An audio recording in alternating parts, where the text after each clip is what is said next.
Imagine you're on a massive, luxurious cruise ship. It's the envy of the world.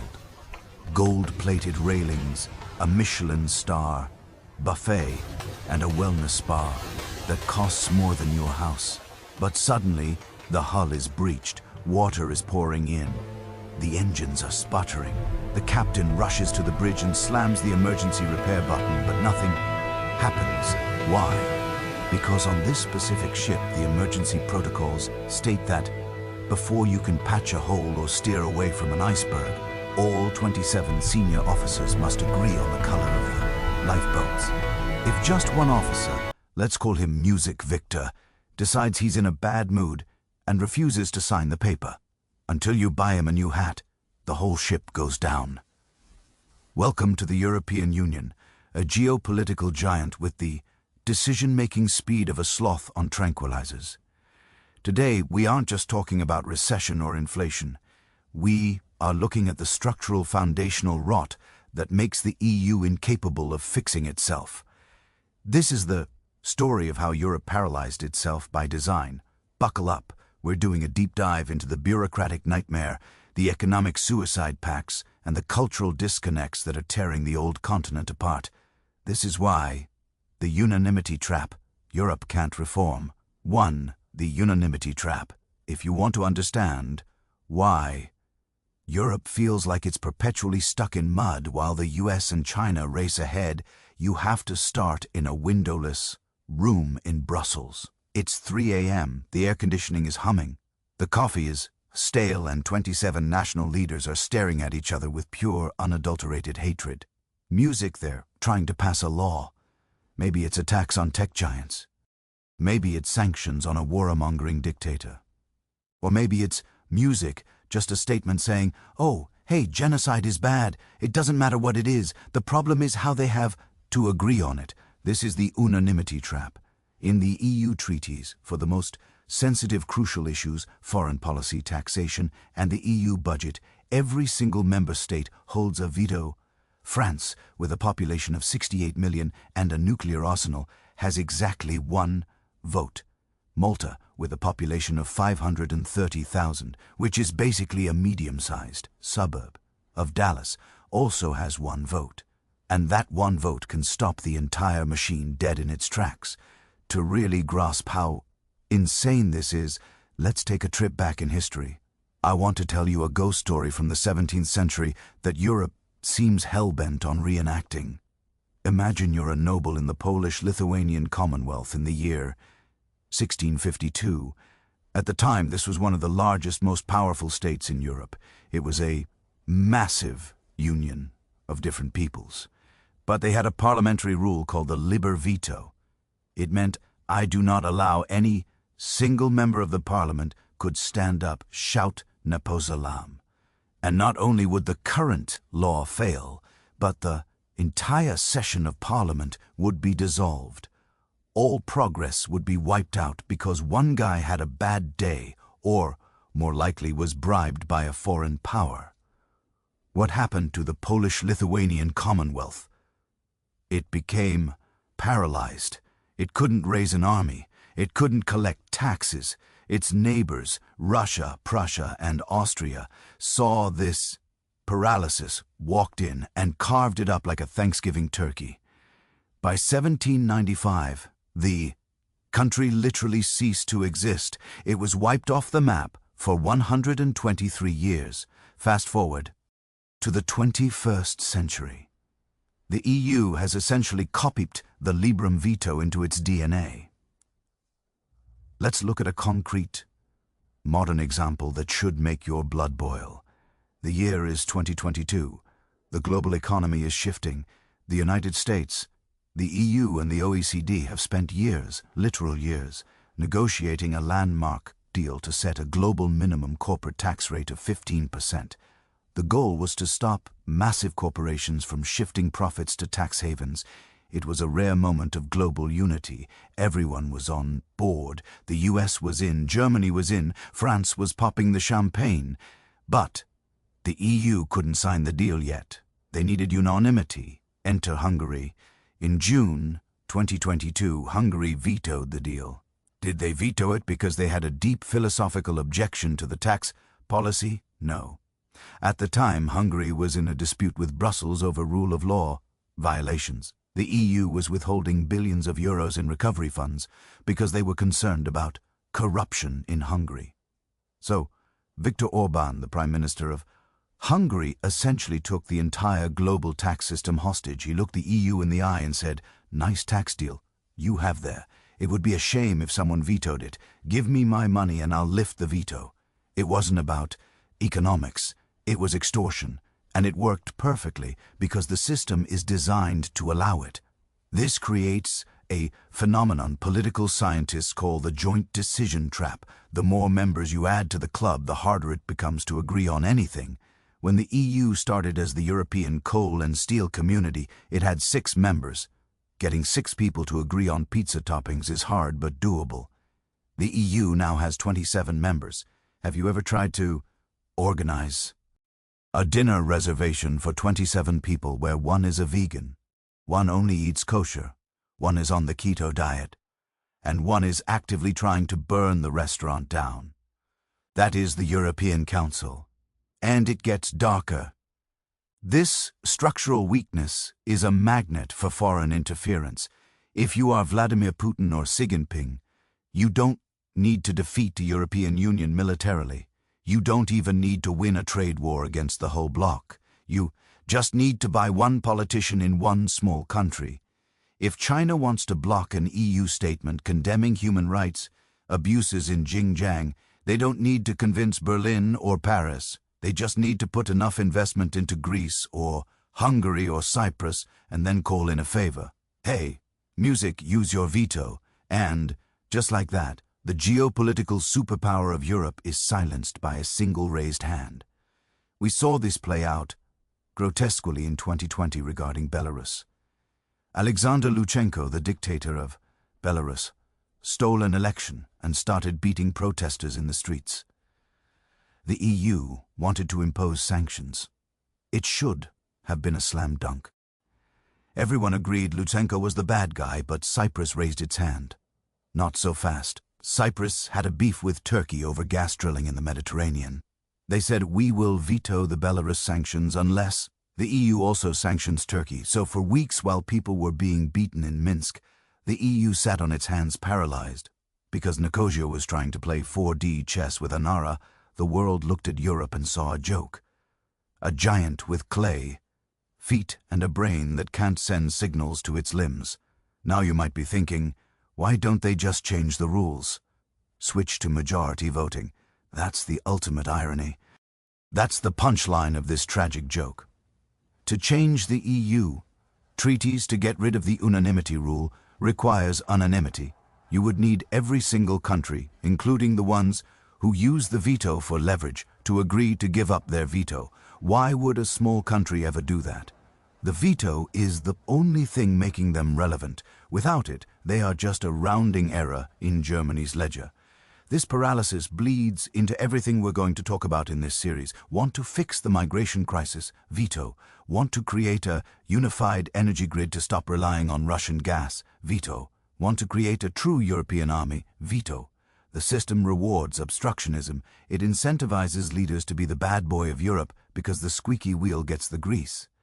Music, or in this case, the squeaky wheel gets billions of euros in concessions just to stop squeaking for 5 minutes. By the way, if you're enjoying this descent into bureaucratic madness, take a second to hit that subscribe button. It's the only way to ensure I can keep affording the therapy required to research EU tax law. And let me know in the comments. Do you think small countries should have the right to veto the big ones, or is majority rule the only way forward? Read the comments, especially the angry ones. Let's return to the empty chair crisis of 1965 to show you how deep this goes. This isn't a new problem, it's the original sin. Charles Dole of France effectively went on strike, refusing to send French ministers to music meetings until he got his way on agricultural funding. He paralyzed the community for 6 months. The solution they came up with, the Luxembourg Compromise, was basically a gentleman's agreement to disagree. They kicked the can down the road. Well, 60 years later, we have run out of the road. The The modern world moves at the speed of fiber optics. Decisions on AI, regulation, semiconductor supply chains, and defense spending need to happen in days or weeks, not years. During the 2008 financial crisis, while the US passed TARP, the bailout program, relatively quickly, Europe spent months arguing in summits that went until 4 a.m., letting the contagion spread from Greece to Italy to Spain. The market learned a valuable lesson then. Betting against music the euro is safe because the EU response will always be too little too late. And this brings us to the most dangerous aspect of the unanimity trap. It creates a culture of lowest common denominator policy. When you have to please everyone, you end up with a watered-down, toothless compromise that solves nothing. It's like trying to design a car that 27 people have to drive simultaneously. You don't get a Ferrari. You don't even get a Toyota. You get a bicycle with square wheels and no handlebars because the handlebars were offensive to the Dutch delegation. Europe thinks of itself as a bastion of democracy. But this mechanism is the most anti-democratic element of its design.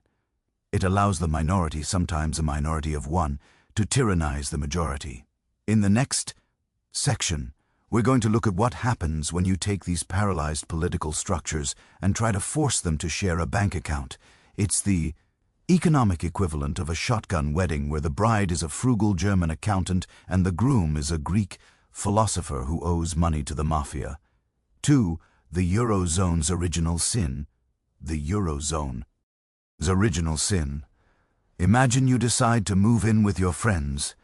You agree to share a single bank account and a single credit card, but there's a catch. You all keep your separate jobs. You don't pull your salaries, and you have wildly different spending habits. One roommate is Hans. Hans is an obsessive saver, works overtime at a factory and eats plain oatmeal for dinner to save 50 cents. Another roommate, Music, is Costas. Costas loves the good life, works seasonally, and believes that budget is just a French word for suggestion. Now, imagine the bank sets the interest rate for the entire house based on the average of everyone. This is the Eurozone, and it is structurally designed to cause domestic violence. When the euro was launched, it was sold as a utopian dream. One market, one currency. It was supposed to bind Europe together so tightly that war would be impossible and prosperity would be inevitable. But the architects of the euro committed a cardinal sin of economics. They created a monetary union without a fiscal union. Let me break that down because it's the root of almost every economic headline you've read about Europe in the last 15 years.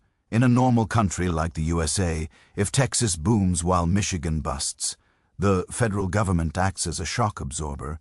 Texans pay more federal taxes, and that money flows to Michigan in the form of unemployment benefits or infrastructure projects.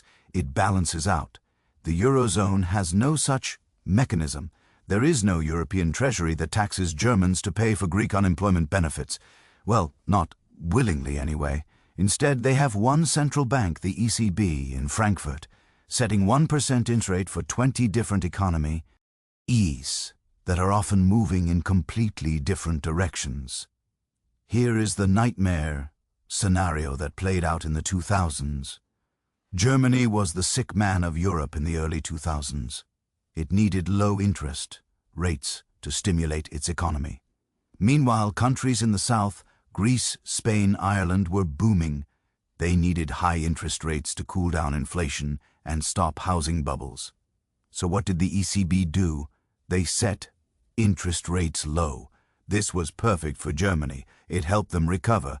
But for Spain and Music Greece, it was like pouring gasoline on a bonfire. Suddenly, borrowing money in Athens was as cheap as borrowing money in Berlin.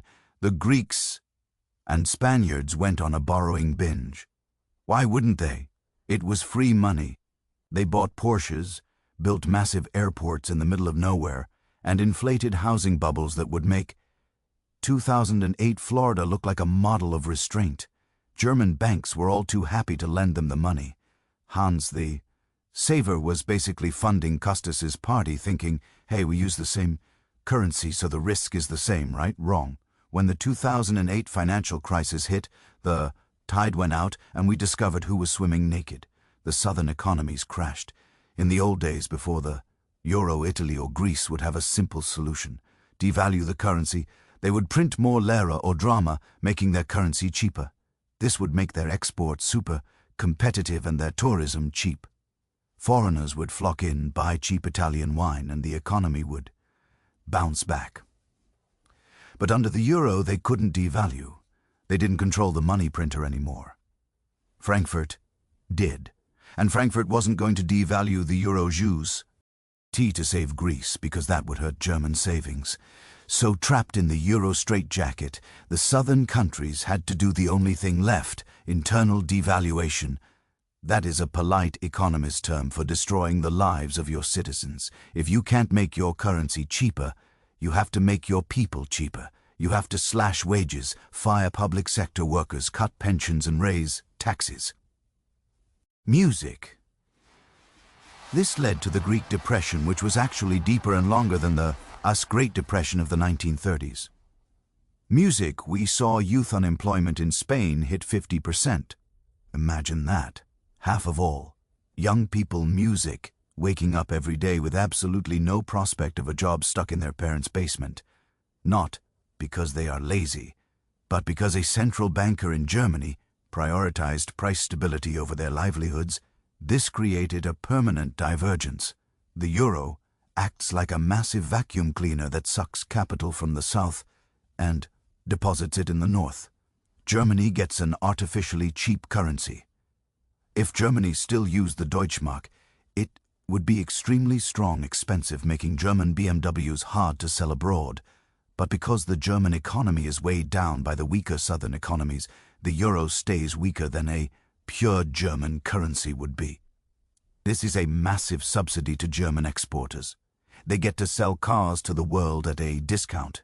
Music, while the South is stuck with a currency that is too expensive for their productivity levels. It's a rigged game, not because of a conspiracy, but because of math. You cannot lock a Ferrari and a tractor together and expect them to drive at the same speed without ripping the axle apart. And the political fallout toxic. The Germans feel like they are constantly bailing out lazy Southerners. Their words often found in tabloids like Bild. The Southerners feel like they are living under a German Fourth Reich of economic austerity. Their words often seen on protest signs in Athens. Instead of bringing Europe together, the euro has turned neighbor against neighbor. It revived national stereotypes that we thought died in 1945. Every time there is a crisis, the solution is a bailout that is really just a loan to pay off the previous loan, kicking the can down the road while the debt pile grows higher. The Eurozone is not a union. It's a debt collection agency masquerading as a continent. And until they either become a full federal state, which voters hate, or break up the currency, which would cause a financial apocalypse, they are stuck in this zombie-like limbo. But the currency is just the mechanism to understand why the gap between the North and South is unbridgeable. We have to look at the economic DNA of the countries themselves. Why does the North save and the South spend? Is it culture, or is it something much harder to fix? 3. The North-South economic divorce. The North-South economic divorce. If you look at a map of Europe, there is an invisible line that cuts the continent in half. It's not the old Iron Curtain. It's not a religious divide between Catholics and Protestants. It is the olive oil versus butter line. South of the line in Portugal, Spain, Italy, Greece. People cook with olive oil, the sun shines, and life is lived outdoors. North of the line in Germany, the Netherlands, Finland, people cook with butter. The sky is a permanent shade of grey and liff. Is strictly regulated by clocks and calendars. For centuries, this was just a cultural quirk. But in the European Union, this line has become a battle trench. This is the North-South economic divorce, and the couple is currently screaming at each other in the divorce lawyer's office while the house burns down. The media often simplifies this conflict into a morality play. You've heard the stereotypes. The northern saints, frugal, hardworking, efficient, versus the southern sinners, lazy, tax-evading, siesta-taking. In the mid-2010s, Dutch Finance Minister Jurien Dijsselbloem famously said that southern countries shouldn't spend all their money on drinks and women and then ask for help. That quote almost broke the union. It perfectly encapsulated the northern mindset. We are rich because we are virtuous. You are poor because you are irresponsible. But as with most messy divorces, the truth is far darker and more complicated. Let's look at the frugal four. The Netherlands, Austria, Denmark, Sweden, plus Germany. These economies are built on export mercantilism. They suppress their own domestic wages to keep their products cheap, and then they export massive amounts of goods to the rest of the world. Germany specifically is an export addict. Music it relies on. People in other countries buying its Mercedes and Siemens turbines. Now look at Club Med, Italy, Spain, Greece, Portugal. These economies rely heavily on domestic consumption, tourism, and services. They historically have higher inflation and less efficient tax collection, but they also have high private wealth. Italians, for example, often own their homes outright, unlike Germans who mostly rent. Here is the dirty secret the North doesn't want you to know. Music. The North needs the South's debt. You cannot have a surplus without someone else having a deficit. It is a mathematical impossibility.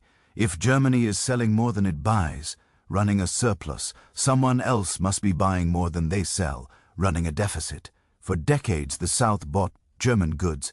They bought them using cheap loans provided by northern banks. It was a symbiotic relationship. The North got a market for its factories, and the South got cheap financing for its lifestyle. But when the credit card bill came due, the North suddenly acted shocked that the South was in debt. Let's zoom in on Italy to see how tragic this divorce has become. Italy used to be an economic miracle. In the 82nd and early 90s, the Italian economy was vibrant. They were the masters of small and medium-sized enterprises, memes, music, high-end fashion, specialized machinery, luxury furniture. But Italy's business model relied on the ability to devalue the lira to stay competitive against German efficiency. Once they entered the euro, they lost that tool, but they also failed to modernize. Italy is structurally allergic to big business. It is a nation of tiny family-owned firms. These are great for craftsmanship, but terrible for productivity. You can't achieve economies of scale when your CEO is your uncle and the HR department is your grandmother. While Germany spent the 2000s digitizing and integrating into global supply chains, Italy stagnated. Italy's GDP per capita today, music, is roughly the same as it was in 1999. Let that sink in. An entire generation has seen zero economic growth. Imagine you started working in 1999, and today, 26 years later, the average person in your country is no richer than when you started. That is a recipe for political radicalization. The result is a debt trap that is mathematically impossible to escape.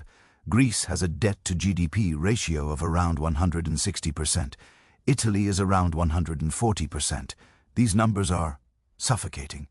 Every year, these countries have to spend a massive chunk of their budget just paying interest on old debt.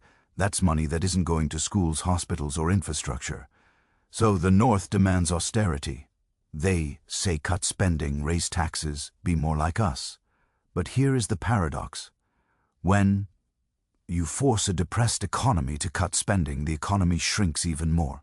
So the debt-to-GDP ratio actually goes up, because the GDP, the denominator, falls faster than the debt, the numerator. Europe spent the last decade proving that you cannot cut your way to growth. It's like trying to lose weight by cutting off your leg. Yes, the number on the scale goes down, but you are now crippled. And then there is the Target 2 system. This is the technical bombshell that keeps central bankers awake at night. Target 2 is the payment system of the Eurozone. When a Greek bank transfers money to a German bank to buy a Volkswagen, it goes through this system. Because of the trade imbalances, the southern central banks owe massive amounts of money to the German central bank, the Bundesbank. Music. As of recently, the Bundesbank has a Target 2 claim of over 1 trillion. This is essentially an overdraft facility that the South has maxed out. If the euro were to break apart tomorrow, if Italy said ciao and went back to the lira, that $1 trillion would vanish. Poof, gone. S means Germany is trapped. 2. They are the angry creditor who can't afford to let the debtor die. They have to keep Italy on life support, not out of charity, but to protect their own balance sheet. This creates a toxic, political environment. In the North, voters are furious. They see their taxes going to bailouts, even though technically most bailouts are loans. The rise of the Fahrenheit in Germany AFD, music, and the Netherlands PV is partly fueled by the sentiment, why are we paying for Italian retirees? In the South, voters are equally furious. They see their hospitals crumbling and their children immigrating because of German dictates. They feel like colonies, not partners. The rise of populism in Italy and Spain is fueled by wise Berlin telling us how to live. There is a profound linguistic barrier here that summarizes the problem perfectly. In German, the word for debt is Schuld. The word for guilt is also Schuld. In the German moral universe, to be in debt is to be guilty. It is a moral failing. In the Southern Catholic tradition, debt is a misfortune, something to be forgiven. Think of the Jubilee or the Lord's Prayer, forgive us our debts. You're trying to run a monetary union between a culture that views debt as a sin and a culture that views debt as a tool. It cannot work without a massive transfer of wealth that the North refuses to sign off on. So we have a stalemate. The South cannot grow because of the debt. The North cannot collect because the South can't pay. Instead of a divorce, they are living in the same house, sleeping in separate bedrooms, and poisoning each other's food. And while they argue over pennies, the global economy is moving on. The US and China are investing trillions in AI and green tech, while Europe argues about pension ages and fiscal rules from the 1990s. Quick question for the comments. If you lend your friend money knowing they have a gambling problem and they lose it all, whose fault is it? Is it the irresponsible borrower or the enabler lender?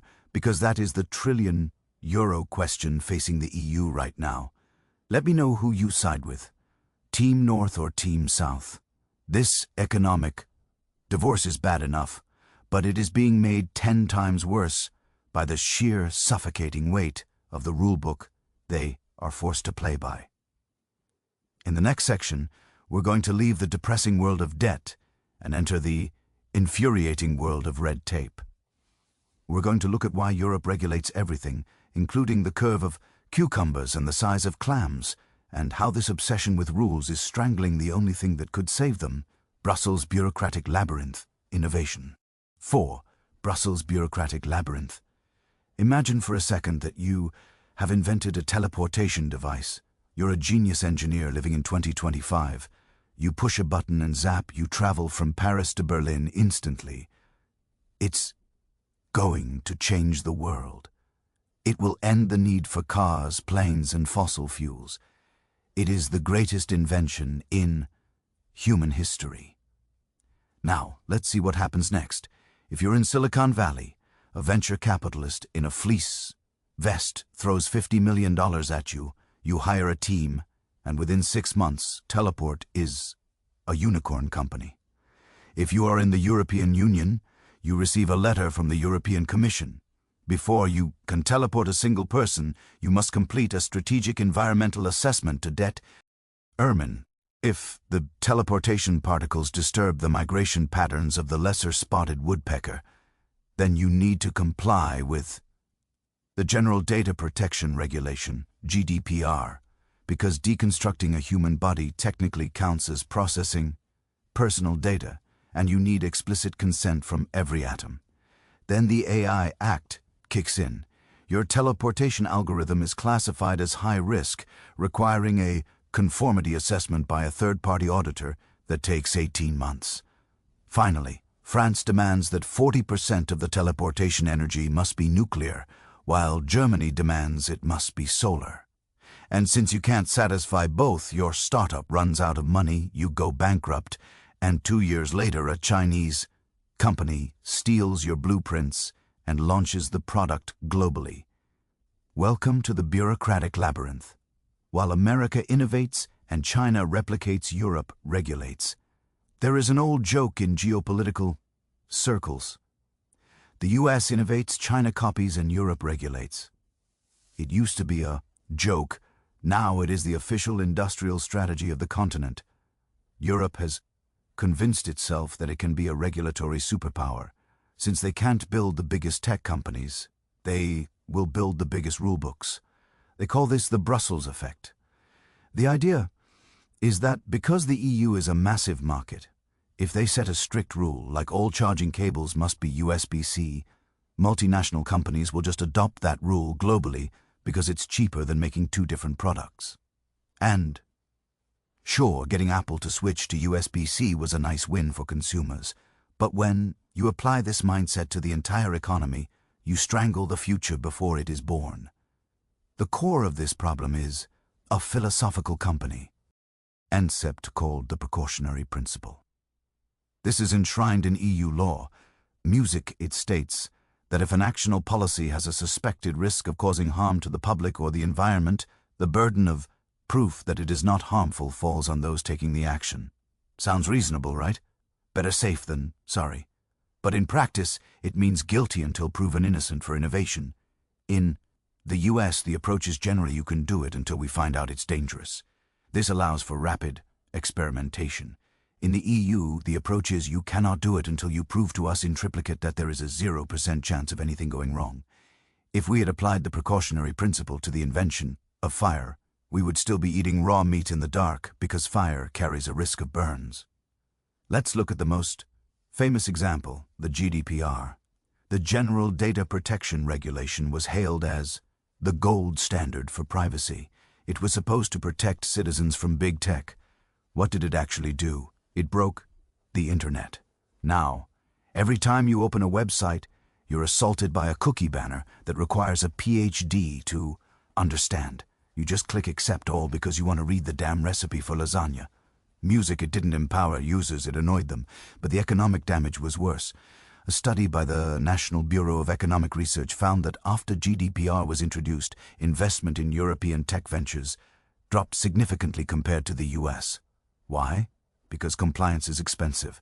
If you are Google or Meta, you have an army of 500 lawyers. You can afford to comply with GDPR. It's a rounding error on your balance sheet. But if you are a small European startup with 3 employees trying to build a new ad tech platform, you can't afford the lawyers. You look at the fines, which can be 4% of global turnover, and you say, forget it. The irony is tragic. GDPR actually strengthened the monopoly of big tech. It wiped out their smaller European competitors who couldn't handle the regulatory burden. Europe tried to kill the giants and ended up building a moat around them. And they are doing it again right now with the AI Act. Europe is currently patting itself on the back for passing the world's first comprehensive AI law. Politicians are popping champagne in Brussels, giving speeches about ethical AI and human-centric digital future. Meanwhile, the actual AI industry is fleeing. Mistral, a French AI company and one of Europe's only hopes to rival OpenAI, lobbied desperately against the strict regulations, warning that it would kill their ability to compete. They were largely ignored. The EU is regulating generative AI models that barely exist yet. They are building traffic lights for flying cars that haven't been invented. The result? The next ChatGPT will not come from Europe. It can't. The soil is too toxic for it to grow. Music, let's descend into the absurdity of the official journal of the European Union. This is the book where all EU laws are written. Music, it currently has over 100,000 pages of active legislation. There are regulations on the curvature of bananas, Commission Regulation EC number num 257, DOS 94. There are regulations on the size of clams. There are regulations on how to climb a ladder. My favorite is the regulation on marketing standards for bottled water. At one point, the EU famously tried to ban producers from claiming that drinking water prevents dehydration because there wasn't a scientific consensus filed with a proper committee. I wish I was joking. They eventually walked that one back after being laughed at by the entire planet. But it shows the mindset. This obsession with micromanagement creates a compliance culture. If you run a business in Europe, you don't spend your day thinking, how can I make a better product? You spend your day thinking, am I compliant with Directive 2024, Sir XYZ? You hire compliance officers, not engineers. Music, you hire auditors, not designers. And this bleeds into the physical world too. Look at the German construction sector. Germany is famous for efficiency, right? Well, try to build an airport in Berlin. The Berlin-Brandenburg Airport, BAir, was supposed to open in 2011. It opened in 2020, 9 years late, billions over budget. Why? Because of regulations. At one point, the fire safety system was so complex that the computers couldn't control it. So they proposed hiring 800 humans to stand by the doors and act as human fire detectors. Then while they were fixing that, the regulations changed. The cables they had installed were now non-compliant. They had to rip out miles of cabling and start over. It became a monument to bureaucratic failure, a modern Tower of Babel destroyed not by God but by the building code. This is the bureaucratic labyrinth. It is a system where the process is more important than the outcome. The people running the system, the bureaucrats in the Berlaymont building in Brussels, are highly educated, well-meaning, and completely detached from reality. They earn tax-free salaries. Yes, EU officials pay a special, very low community tax, and have never run a business in their lives. They view the market as a wild beast that must be tamed, caged, and sedated. They don't understand that the beast is also the engine that pulls the cart. If you sedate the beast too much, the cart stops moving, and the cart has stopped moving. Europe's share of the global economy is shrinking. In 2008, the EU economy was slightly larger than the US economy. Today, the US economy is nearly 50% larger than the EU. That is a staggering collapse in relative wealth in just 15 years, and a huge part of that is self-inflicted. It is the cost of the paperwork. It is the cost of the waiting periods. It is the cost of the no. Europe has become the continent of no. Can we drill for gas? No. Climate regulation. Can we build a data center? No. Energy regulation. Can we use GMO crops to increase yield? No. Food safety regulation. Can we merge these two companies to compete with China? No. Competition regulation. Eventually the innovators stop asking. They just buy a plane ticket to San Francisco, Singapore, or Austin. We're going to talk about that brain drain later. But first we have to look at an even more existential threat, music, because you can fix bad laws. You can repeal regulations. But their music is one thing you cannot fix with a stroke of a pen. You cannot fix a continent that is running out of people. I know at least one of you watching has had to click reject all on a cookie banner today. Does that regulation actually make you feel safer or just more annoyed? Tell me in the comments if you think the Brussels effect is protecting us or just wasting our time. I read every comment that isn't written by a bow. T. In the next section, we're going to look at the demographic death spiral. We're going to talk about empty cradles, gray hair, and the terrifying math of a welfare state that has run out of children to pay for it. 5. The demographic death spiral. The demographic death spiral. Picture this. It's a warm Tuesday afternoon in a picturesque village in the Italian region of Calabria. The sun is shining on the terracotta roofs. The olive trees are swaying in the breeze. You walk into the main piazza, expecting to see kids kicking a soccer ball, teenagers flirting on mopeds, the noise of life. Instead, you hear nothing. The shutters are closed. The school was converted into a nursing home 3 years ago. The only sound is the click-clack of a cane against the cobblestones as an 85-year-old widow walks to the pharmacy. This isn't the set of a post-apocalyptic movie. This is the reality of modern Europe. Music Europe is dying. I don't mean that metaphorically or culturally, I mean it biologically. The people of Europe have stopped reproducing music, and the continent is rapidly turning into a massive open-air retirement home with excellent public transit.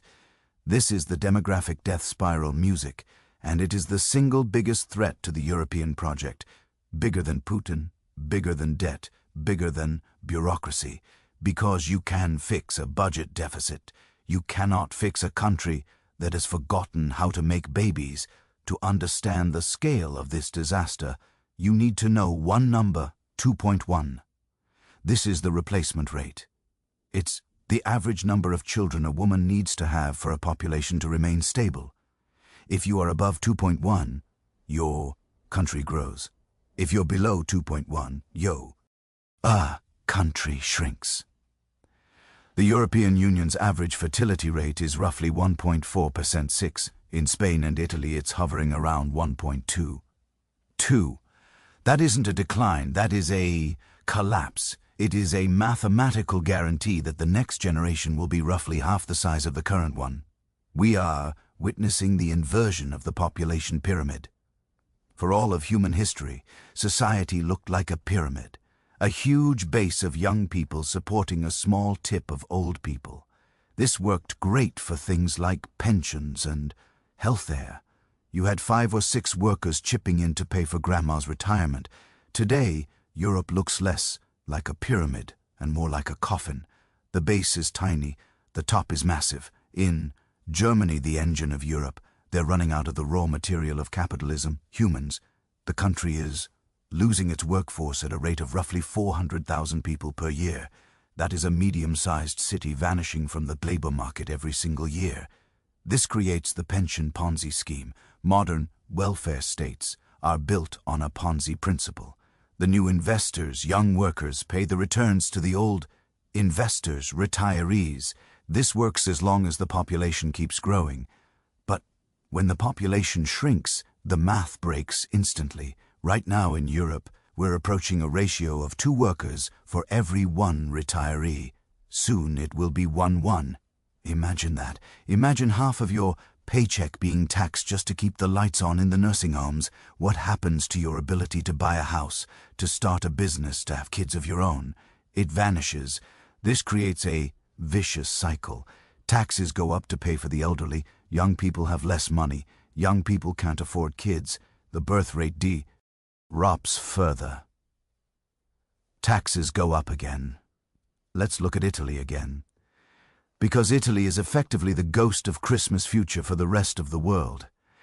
Italy currently has more people over the age of 65 than under the age of 15. It is the second oldest country in the world, right behind Japan. But unlike Japan, Italy doesn't have the robots to take care of the elderly. In Italy, they have a word for men in their 30s who still live with their mothers, bamboccioni, big babies. It sounds funny, a bit of a cultural joke about Italian mas cooking pasta, but it's actually a tragic economic indicator. These men aren't living at home because they love their mom's laundry service. They are living at home because the youth unemployment rate is sky high, salaries are stagnant, and rents are impossible. If you are 33, living in your childhood, bedroom, music, working on a temporary contract for $1,200 a month, you are not thinking about starting a family. You're thinking about survival. The result, empty cradles.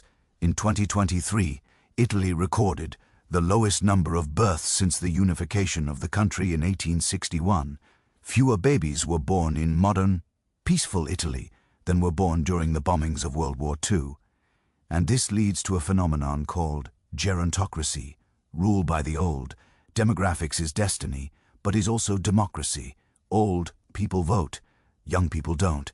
When the median voter is 55 years old, what kind of policies do politicians push? Do they push for high-risk investment in AI startups? No. Do they push for radical education reform? No. They push for pension protection and healthcare, spending and keeping property prices high. Europe has become a continent designed to protect the assets of the elderly at the expense of the future of the young. This explains the risk aversion we talked about earlier. Old people are biologically wired to be more risk-averse. They have assets to protect. They don't want disruption. They want stability. If you wonder why Europe bans Uber to protect taxi drivers or regulates AI to death, look at the age of the voters. They aren't interested in the gig economy. They want things to stay exactly the way they were in 1990. This creates a cultural stagnation that feels like a heavy blanket over the continent. Walking through Berlin or Paris or Rome, you feel the weight of history, which is beautiful, but you also feel the absence of the future. The continent is becoming a museum. It's a very nice museum. The cafe culture is great, the architecture is stunning, and the art is world-class. But museums are places you visit, not places where the future is invented. Compare this to the United States. The US has demographic problems too, but they are solved by two things: slightly higher birth rates and, crucially, a massive ability to assimilate immigrants, which we will discuss later. The US median age is 38. Germany's is 45. That 7-year gap is the difference between a society that looks forward and one that looks backward. Or look at Africa. The median age in Nigeria is 18. The future of the world's workforce is African. Europe is right next door, wealthy and aging, sitting across the Mediterranean from a continent that is young and hungry. This dynamic, music, the old rich man living next to the young poor man, is the fundamental geopolitical tension of the 21st century for Europe. But wait, can't we just solve this with automati? Can't robots wipe the bottoms of the boomers? Maybe. But Europe is lagging in tech. See section 7. So the only short-term solution is immigration. And here lies the ultimate paradox. Europe needs millions of immigrants to keep its pension system from collapsing. Germany alone needs 400,000 net immigrants every single year. Music, just to maintain its current workforce. But politically, Europe is becoming more anti-immigrant by the day. The rise of the far right in France, Germany, Italy, and the Netherlands is driven largely by a rejection of migration. The native populations are shrinking, and they feel like they are being replaced, a sentiment that fuels dangerous conspiracy theories, but stems from the very real math of demographic shifts. So, you have an economic necessity colliding head-on with political reality. The economy is screaming, let them in, while the voters are screaming, keep them out. The result is a paralyzed system that lets in just enough people to anger the nativists, but not enough or not the right kind to solve the economic crisis. It creates a permanent state of social friction. There is a terrifying statistic from the healthcare sector.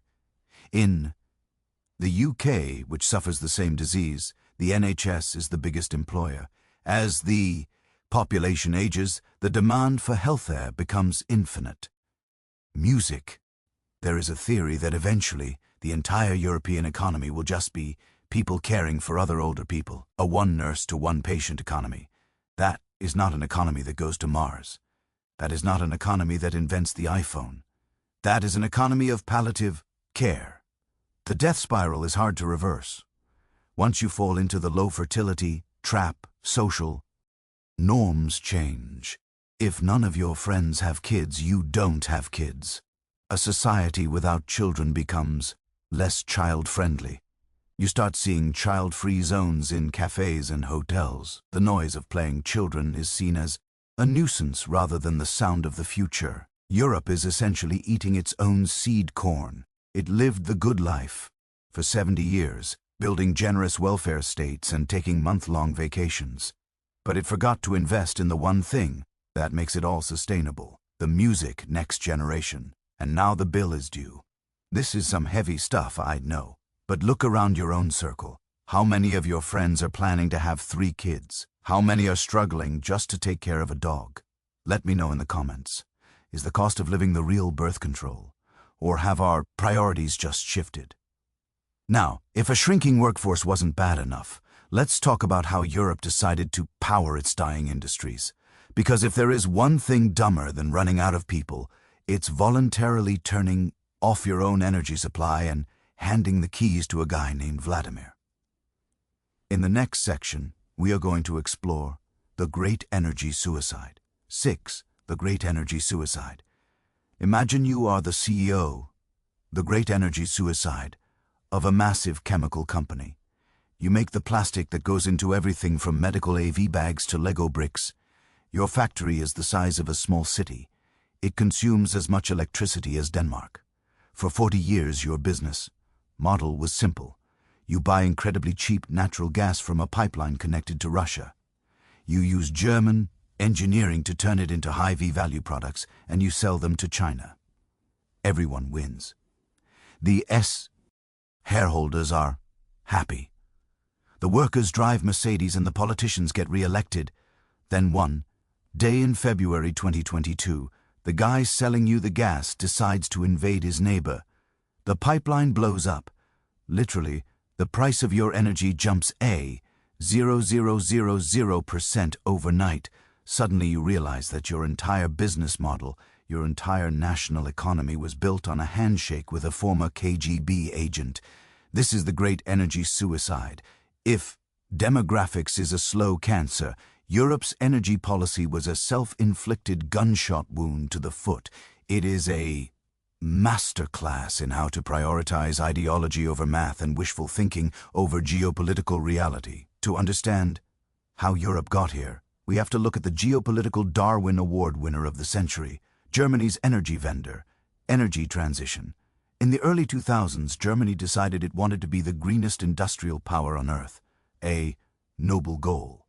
They subsidized massive amounts of wind and solar, but they had a problem. The wind doesn't always blow and the sun doesn't shine at night, a fact that seems to have shocked the planners. You need baseload power, steady, reliable energy to keep the factories humming when it's cloudy. They had two choices for baseload power that doesn't produce CO2. Nuclear power, there is no number.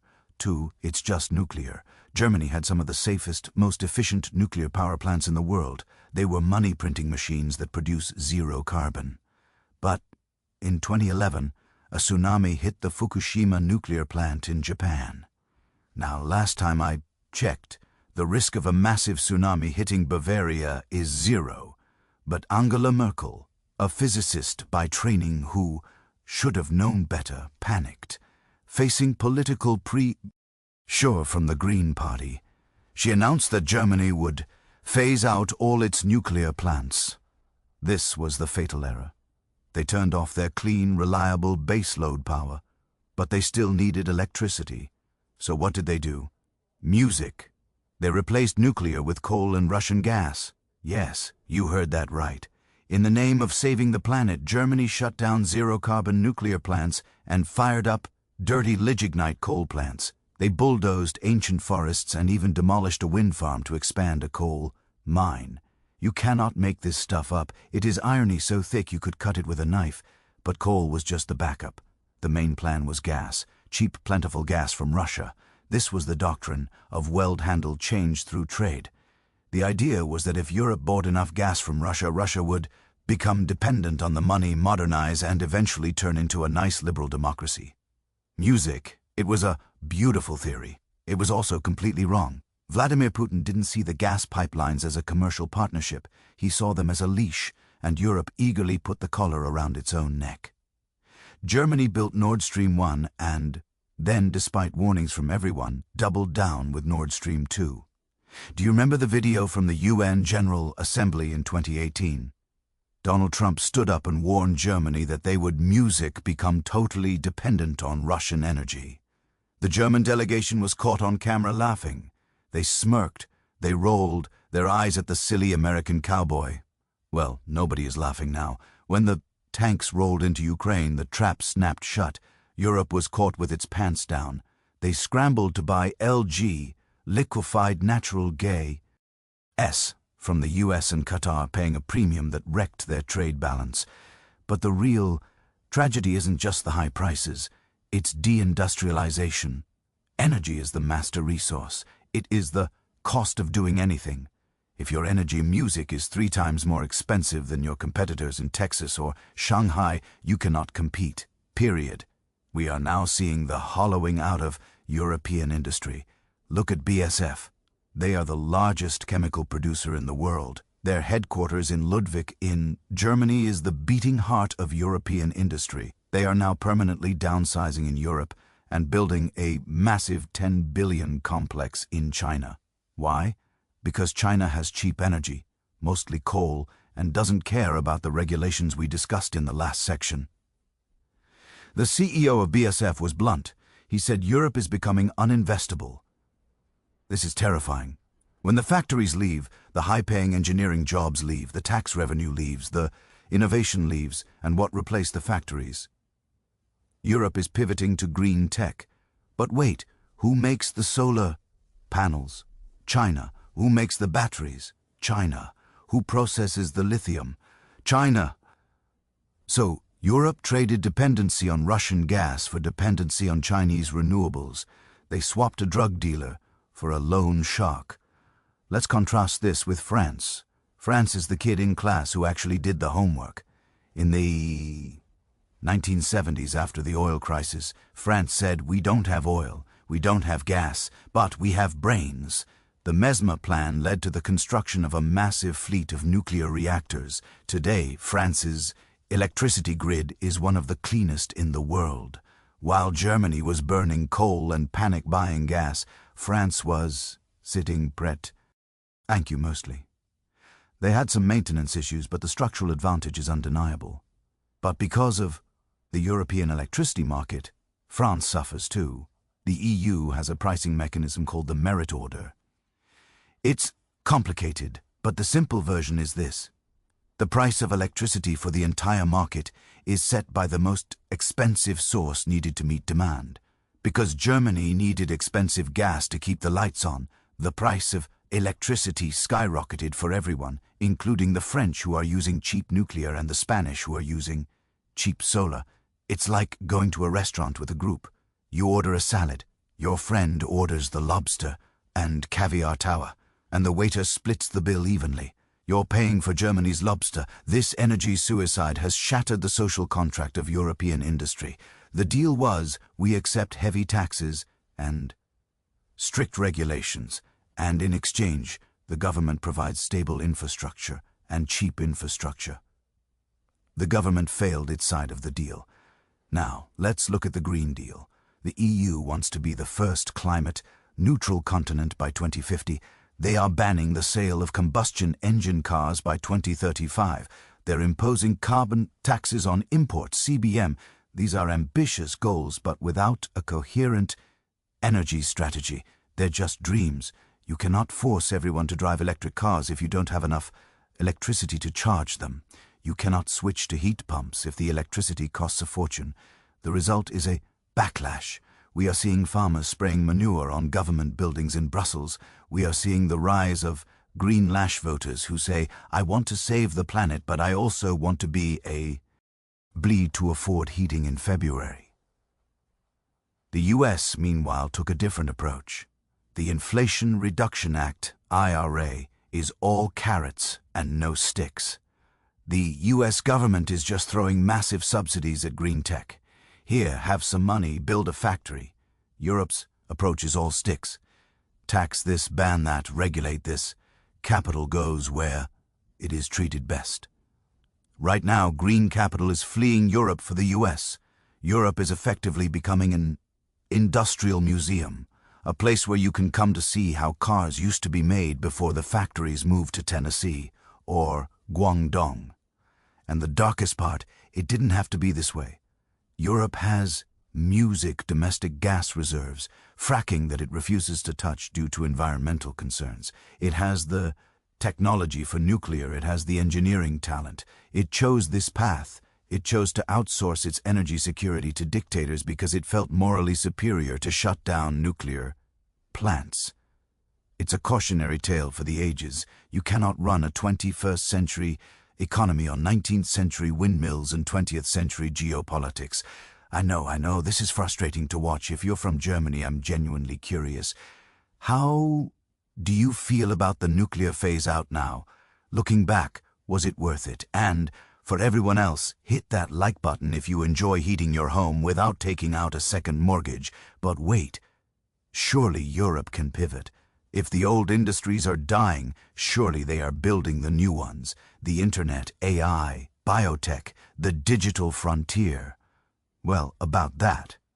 In the next section, we're going to play a game called Name a European Tech Giant. Spoiler alert, you can't. We are going to explore why the next Google, Amazon, or Nvidia will almost certainly not be born in the EU. 7. Where are the European tech giants? giants. Let's play a game. It's very simple. I want you to name a global technology company founded in the last 20 years that you use every single day. Go ahead, you probably said Google, Apple, Facebook, Meta, Music, Amazon, Netflix, or maybe Tesla. Where are they from? The United States. Maybe you said TikTok. Where is it from? China. Maybe you were a gamer and said Sony or Nintendo. Where are they from? Japan. Now name a European one. Did you say Spotify? Okay, I'll give you that one. Spotify is the pride of Sweden. But who else? Skype sold to Microsoft. Booking.com, owned by an American conglomerate. DeepMind, the brilliant British AI lab, bought by Google. This is the tech void. We are living through the greatest accumulation of wealth and power in human history, driven by the digital revolution, and Europe is essentially a spectator sitting in the bleachers watching the US and China play the game. To understand how catastrophic this failure is, look at the market capitalization numbers. They are absolutely brutal. In 2024, the market cap of the Magnificent Seven US, tech stocks Apple, Microsoft, Google, Amazon, Nvidia, Meta, Tesla, is larger than the stock markets of the UK, France, Germany, and China combined. Apple alone is worth more than the entire French stock market, the CAC 40. Think about that. One company in Satino, California is worth more than LVMH, Total Energies, Airbus, Seni, and every other major French corporation put together.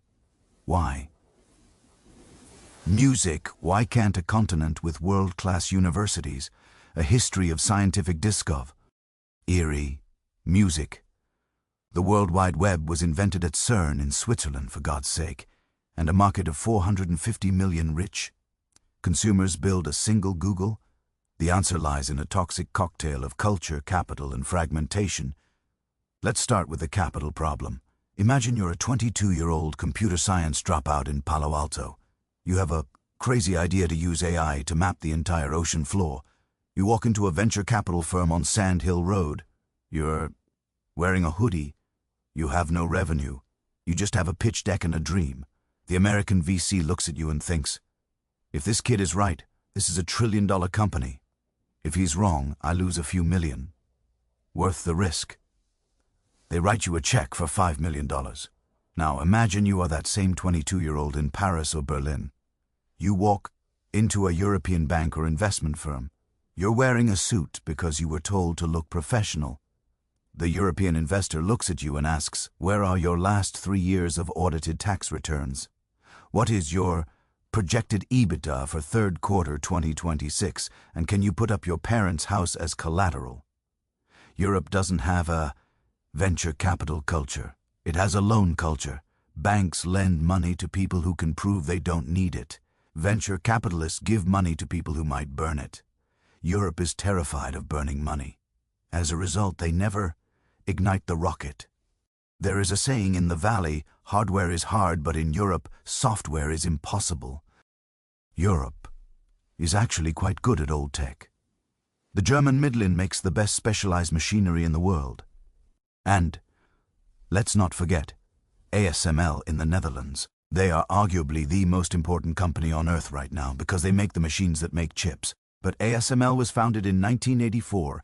It is an industrial hardware company. It is business to business, business to business.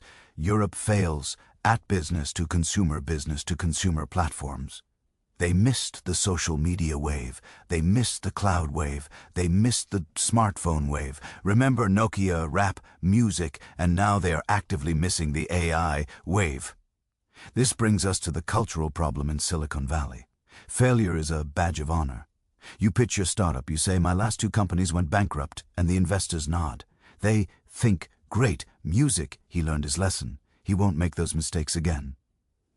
In Europe, bankruptcy is a scarlet letter. If you go bankrupt in France or Germany, you're stigmatized. It can be hard to get a credit card, let alone another round of funding. You're seen as reckless.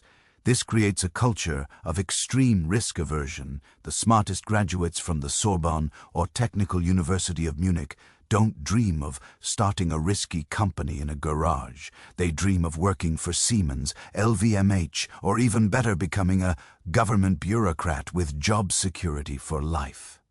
There is also the phenomenon known as tall poppy syndrome. In many European cultures, especially Scandinavia and the UK, if you stand out too much, if you are too ambitious, society tries to cut you down to size. Who do you think you are? In America, if you say, "I want to go to Mars," people call you Elon Musk. In Europe, if you say, "I want to go to Mars," people ask if you filled out the proper exit visa forms and warn you about the carbon footprint of the rocket. Then we have the salary gap. If you are a top-tier AI engineer, you are the Lionel Messi of the intellectual world. You can play anywhere. Google in Zurich or London pays well, but Google in Mountain View pays better. Music and more. Importantly, in the US, you get stock options, equity, that can make you a millionaire overnight. In Europe, employee stock options are often taxed as a regular income, sometimes before you can even sell them. It is a tax policy designed to prevent people from getting rich.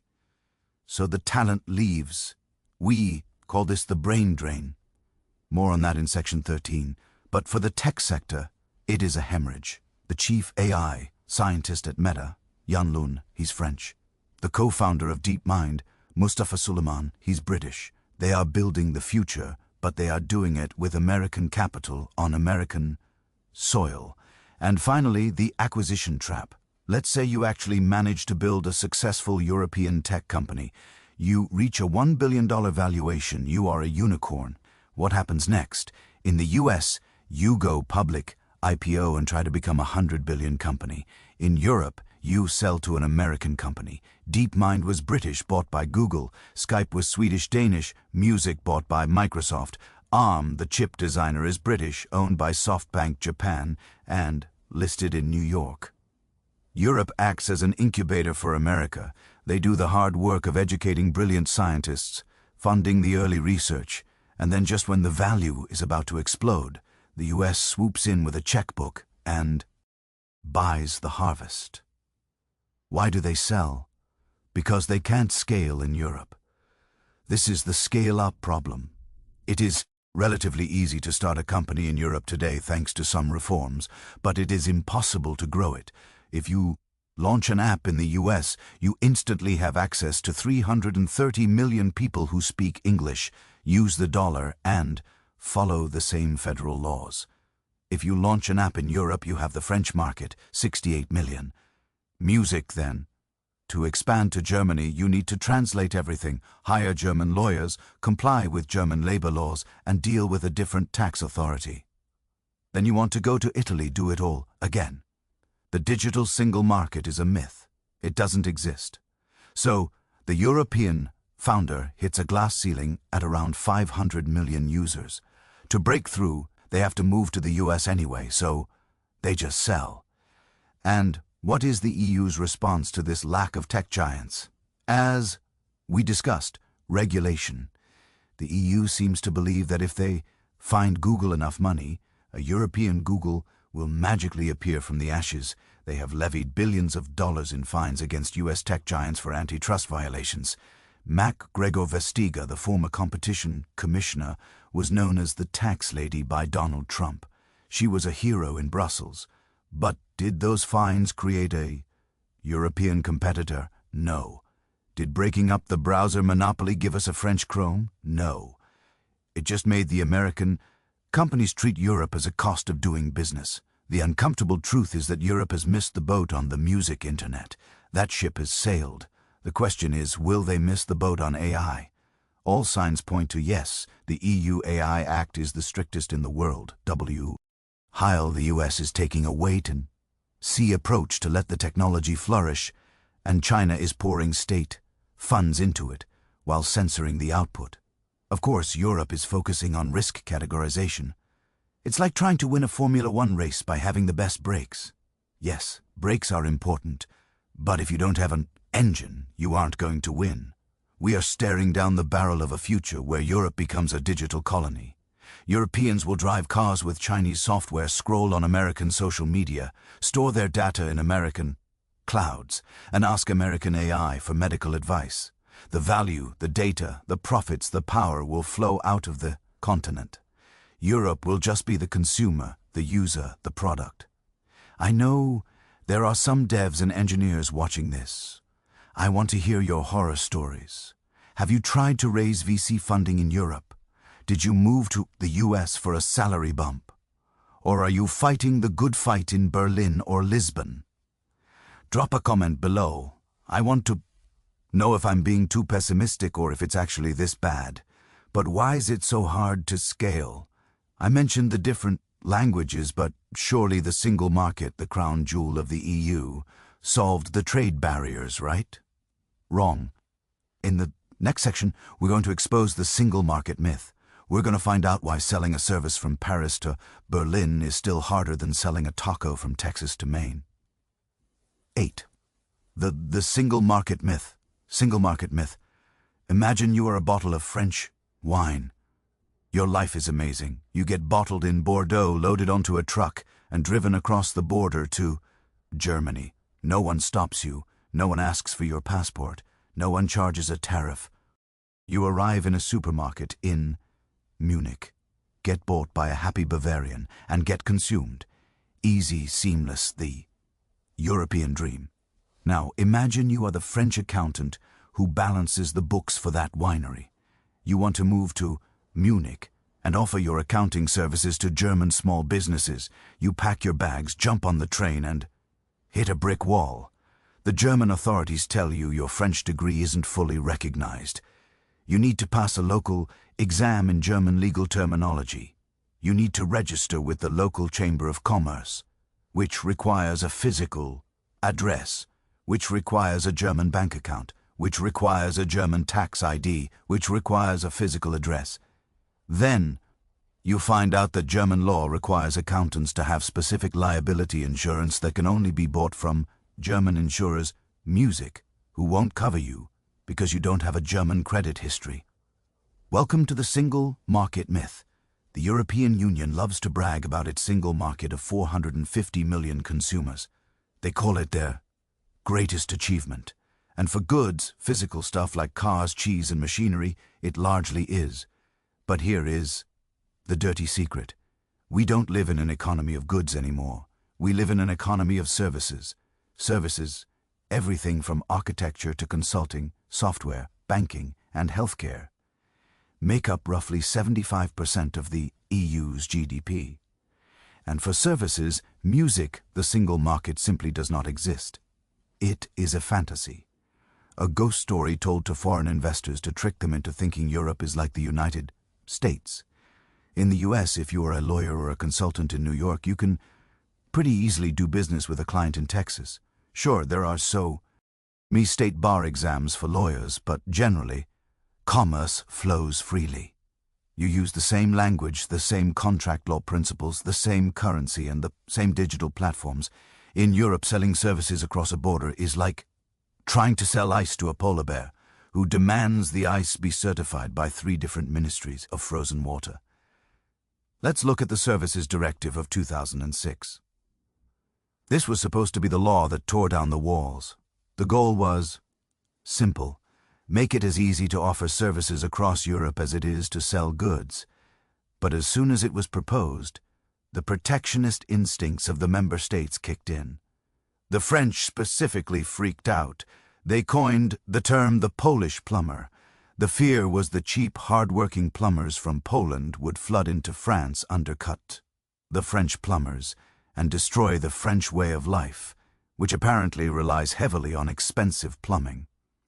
This hysteria led to the directive being watered down until it was meaningless. They carved out so many exceptions for healthcare, for transport, for services of general interest that the Swiss cheese had more holes than cheese. The result today is national protectionism disguised as quality control. Let's take a concrete example. Pharmacy. If the single market were real, a giant efficient online pharmacy from the Netherlands like Doc Morris Music should be able to sell aspirin and prescription drugs to customers in Germany or France at a discount. But Germany says in music to sell medicine you must have a physical presence. You must be a pharmacist owned by a pharmacist. Music, they claim this is for patient safety. In reality, it is to protect the cartel of local German apothecaries who charge 300% markups on basic drugs. The EU courts have fought battles over this, but the non-tariff barriers remain huge. Or look at digital services. Music. Why can't I, as a European citizen, buy a cheaper Netflix subscription from Romania if I live in Ireland? Why can't I buy cheaper car insurance from a provider in Lithuania if I live in Belgium? Why can't I get a mortgage from a Spanish bank for a house in Paris? Because of geo-blocking and fragmented regulations, every country has its own consumer protection laws. This sounds nice, but it means a company like Amazon or Spotify has to comply with 27 different rulebooks. If you are a French startup trying to sell a subscription service to 27 countries, you need to update your terms and conditions 27 times. You need to handle 27 different VAT sales tax regimes. The VAT-MOS system, mini one-stop shop, was supposed to fix this, but it's still a nightmare. If you sell digital goods, you have to charge the VAT rate of the customer's country, not your own. So you, a small startup founder, need to know the current tax rate in Bulgaria, Cyprus, and Malta just to sell a PDF ebook. This friction kills growth. Music. It is the scale-up killer we talked about in the last section.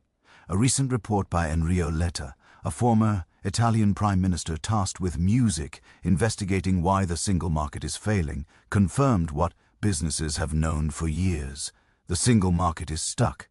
He pointed out that while the integration of goods has stalled, the integration of services, energy, and finance has actually gone backward in some areas. Let's look at the professional guilds. Europe is still medieval in how it organizes professions.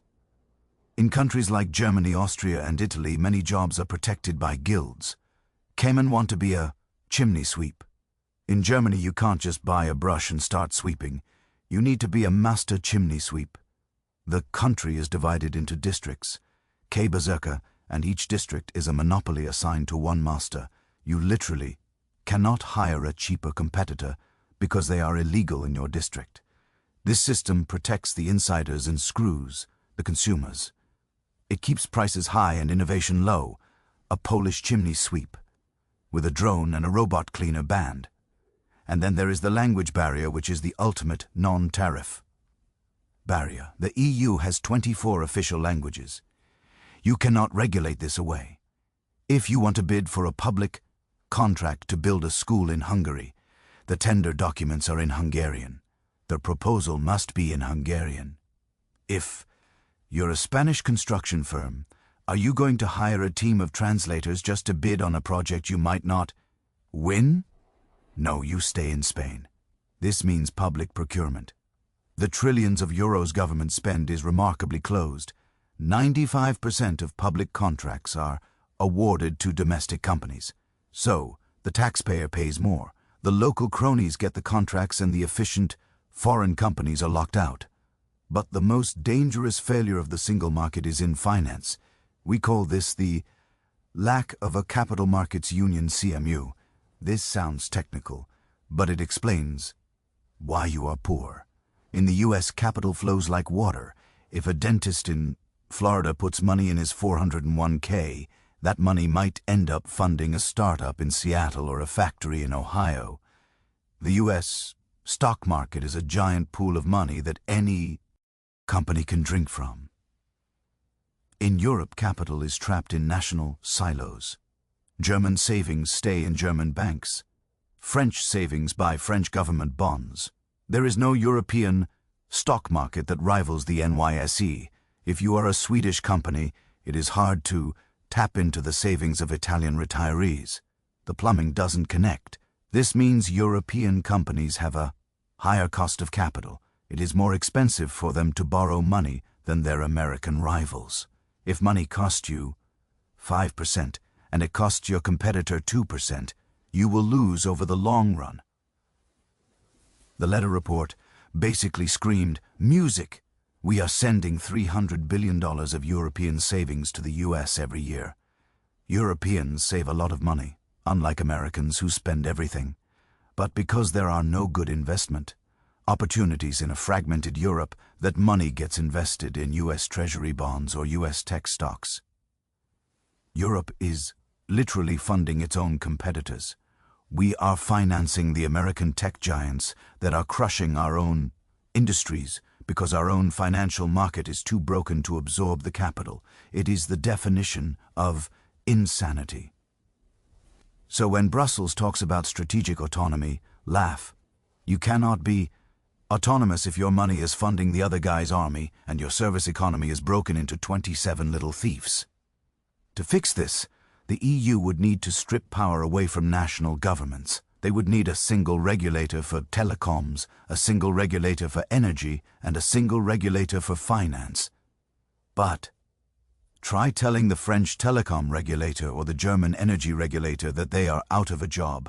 Try telling a national politician that they can no longer protect their local industries from foreign competition.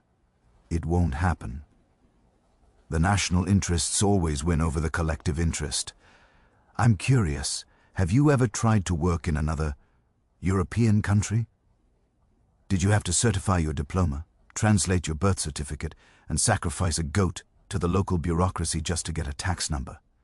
Share your CFK-esque nightmare stories in the comments. The most ridiculous one gets a pinned comment. So the market is fragmented, the capital is fleeing, and the services are stuck. But surely the banking system, the bedrock of the economy, is solid. After 2008, they fixed the banks, right? Right. In the next section, we're going to look at the banking doom loop. We will explore why European banks are zombie institutions walking among us and why your savings might not be as safe as you think. 9. Banking doom loop. The banking doom loop. I want you to visualize a snake eating its own tail. It is an ancient symbol called the Ureoris. In mythology, it represents infinity. In the European Union, it represents the doom loop. This is the mechanism that threatens to blow up the euro every few years. It is a toxic, incestuous relationship between European governments and their national banks. Here is how it works. 1. The government needs to borrow money. It issues bonds, debt. 2. The national banks, let's say Italian banks, take your savings deposits and use them to buy these government bonds. Why? Because, under EU rules, sovereign debt is considered risk-free. They don't have to hold any capital against it. It looks like free money. 3. The crisis hits. Investors get nervous about the government's debt, like in 2011. The value of the bonds crashes. 4. The banks wobble. Suddenly, the banks have a massive hole in their balance sheet because the bonds they hold are worth less. The banks look like they might collapse. 5. The bailout. The government cannot let the banks fail because they hold your savings. So, the government borrows more money to bail out the banks. 6. The vicious cycle. Because the government borrowed more money, its debt is even higher. So its bonds crash further. So the banks get even weaker. And round we go until the snake chokes on its own tail. And the ECB has to step in and print €1 trillion to stop the heart attack. Music. This is the sovereign bank nexus. And despite 15 years of promises, Europe hasn't fixed it. Let's compare this to the United States to see how truly dysfunctional it is. In 2008, when the financial crisis hit, the US government forced the banks to take equity injections, cleaned up their balance sheets, and let the weak ones die or get eaten. It was brutal, but it was quick. Today, US banks like JP Morgan Chase are fortresses. They are profitable, massive, and dominate global finance. Europe, on the other hand, chose forbearance. They didn't want to admit how bad the rot was. They let Zombie banks stay alive, banks that are technically solvent but too weak to lend money to the real economy. Look at the stock price of Deutsche Bank. In 2007, one share was worth over $100. Today it hovers around 12th through 15th. That is a destruction of value that makes crypto look stable. Or look at Credit Suisse RIP, a 167-year-old institution that collapsed over a weekend in 2023 because of sheer incompetence and scandal. The problem is that European banks are not European. They are national champions in disguise. If a bank fails in Texas, the FDIC, Federal Deposit Insurance Corporation, steps in. The cost is borne by the entire American banking system. It's not a Texas problem. It's a federal issue. If a bank fails in Italy, it is an Italian problem. The Italian government has to fix music it. But if the Italian government is already broke, who fixes the fixer? This is why the EU tried to create a banking union. They managed to create a single supervisor.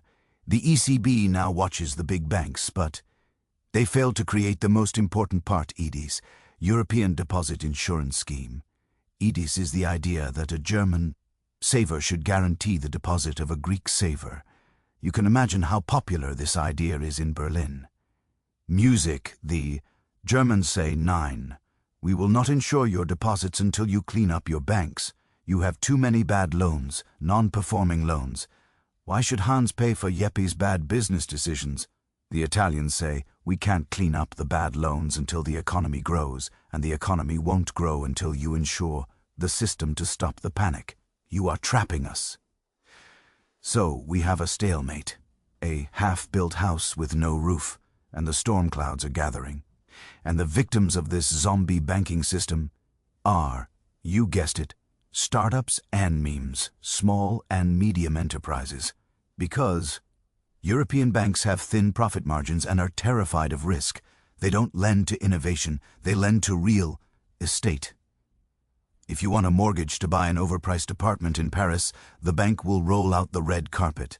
The asset is tangible, it's safe. If you want a loan to build a new AI software company, the bank manager will laugh you out of the room. Where is the collateral? Can we repossess your code? This connects back to the tech void. In the US, companies get funding from capital markets, investors. In Europe, companies rely on bank loans, but the banks are broken, so the companies starve. It is a credit crunch that never ended. And here is the terrifying part. The doom loop is getting tighter. Since the pandemic, European banks have bought more of their own government's debt, not less. In Italy and Spain, domestic banks hold a massive percentage of the national debt. If we have another sovereign debt crisis, music, if investors suddenly decide that France or Italy can't pay their bills, the banks will go down instantly. And this time with debt levels already at 100% or 140% of GDP, the governments might not be able to save them. The only backstop left is the European Central Bank, but the ECB is currently fighting inflation. It can't just print money forever without turning the euro into confetti. So, Europe is sitting on a powder keg. The fuse is the national debt, and the match is the banking system, and the politicians are just hoping it doesn't blow up on their watch. Quick poll, do you trust your bank? If there was a crisis tomorrow, do you think your government could actually guarantee your savings up to $100,000 as promised? Or would the ATM screen just say out of order? Let me know if you keep some cash under the mattress. I won't tell the tax man. Now, you might think, okay, the economy is a mess, the banks are zombies, and the demographics are collapsing. But at least Europe is safe, right? We have NATO. We are a geopolitical power. Well, grab your helmet. In the next section, we're going to look at the defense freeloader problem. We will discuss how Europe outsourced its survival to the United States, allowed its armies to rust, and is now waking up to a world of wolves with nothing but a strongly worded letter in its hand. 10. The defense freeloader problem. I want to tell you a story that sounds like a joke from a Monty Python sketch, but it actually happened during a NATO exercise in 2014. A unit of the German army, the Bundeswehr, once the most feared fighting force on the continent, was conducting a joint exercise. They were short on equipment. Music, so to simulate a heavy machine gun on top of their armored vehicle, the soldiers took a broomstick, painted it black, and stuck it in the turret. A broomstick. This is the state of European defense. The geopolitical superpower was defending its eastern flank with cleaning supplies. This is the defense freeloader problem. For the last 30 years, Europe has been on a holiday from history. When the Berlin Wall fell in 1989 and the Soviet Union collapsed in 1991, Europe collectively sighed and said, "Well, that's it. We won. Peace forever." They cashed in the peace dividend. Governments across the continent slashed military budgets. They took the billions they used to spend on tanks, missiles, and artillery, and they spent it on pensions, healthcare, and free university. It was a sweet deal. Europeans got to enjoy 35-hour work, weeks, 6 weeks of paid vacation, and generous welfare states. But who was guarding the door while they were napping? The United States of America. There is a popular meme on the internet that says Americans don't have free healthcare so that Europeans can have free healthcare. It hurts because it's true. The US spends roughly 3.5% of its massive GDP on defense. For decades, most European countries struggled to spend even 1%. They outsourced their survival to the Pentagon. They assumed that if the Russian bear ever woke up, Uncle Sam would fly across the Atlantic, like Superman, and save the day. This created a culture of strategic infantilism. Europeans forgot how to think about hard power. They convinced themselves that the world had changed, that military force was obsolete, that all conflicts could be solved with soft power, diplomacy, trade deals, and sternly worded letters from Brussels. Joseph Music Borrell, the EU foreign policy chief, famously called Europe a garden and the rest of the world a jungle. The implication was that the garden was civilized and safe, but he forgot that. If you don't have a fence and a guard dog, the jungle will eventually eat the garden. And then on February 24, 2022, the jungle walked in. Vladimir Putin's tanks rolled into Ukraine, and the holiday from history ended with a bang. The panic in European capitals was palpable. German Chancellor Olaf Scholz gave a historic speech announcing Zeitenwende turning point. He promised a special fund of 100 billion to modernize the German military. Everyone cheered. Europe was waking up. But here, we are years later. What has happened to that $100 billion? Most of it hasn't been spent. It is stuck in the bureaucratic gears of the procurement office in Koblenz. The state of the German military, the economic engine of Europe, is genuinely shocking. Ammunition. At the start of the Ukraine war, leaked reports suggested Germany had enough ammunition on for 2 days of high-intensity combat. 2 days. After that, they would be throwing rocks or broomsticks. Radios. German troops are still using analog radios from the 1980s that represent a security risk because the Russians can easily intercept them. They tried to order digital radios, but they realized the new radios didn't fit in the old vehicles. You can't make this up. Tanks. Of the roughly 300 Leopard 2 tanks Germany owns, only a fraction are combat-ready at any given time due to maintenance backlogs and lack of spare parts. And it's not just Germany. Music. The British Royal Navy is so short on sailors that they have to decommission ships just to crew the new ones. The French have a highly capable military, but it is small. They have sample armies. They have a little bit of everything: tanks, jets, nukes, but no depth. In a high-intensity war of attrition like we see in Ukraine, France would run out of missiles in weeks. So why can't they just print money and buy weapons? Because of fragmentation and national ego. This is the unanimity trap applied to tanks. In the United States, there is one main battle tank, the M1, Abrams. In Europe, there are 17 different types of main battle tanks. In the US, there are roughly 30 types of major weapon systems, fighter jets, music destroyers, etc. in Europe. There are 178. This is a logistical nightmare. Imagine trying to coordinate a war where the Spanish ammo doesn't fit the Italian guns and the French mechanic doesn't know how to fix the German engine. Why is it like this? Because every country wants to protect its own national champion defense company. France wants you to buy Dal Rafale jets. Germany wants you to buy Rin metal Leopard tanks. Italy wants you to buy Leonardo.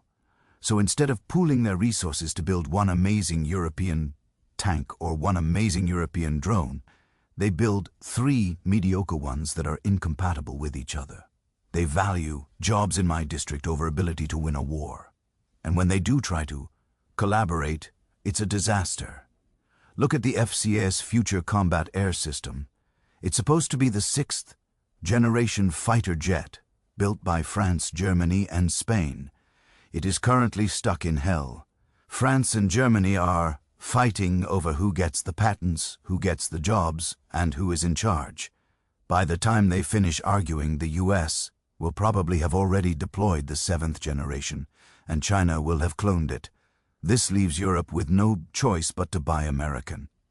When panic hit in 2022, what did Germany do? Did they wait for a European solution? No. They bought F-35 jets from Lockheed Martin. Poland bought Abrams tanks from the US and K-2 tanks from South Korea. Europe's defense industry is so atrophied that it literally cannot produce weapons fast enough. It takes years to spin up a production line for artillery shells.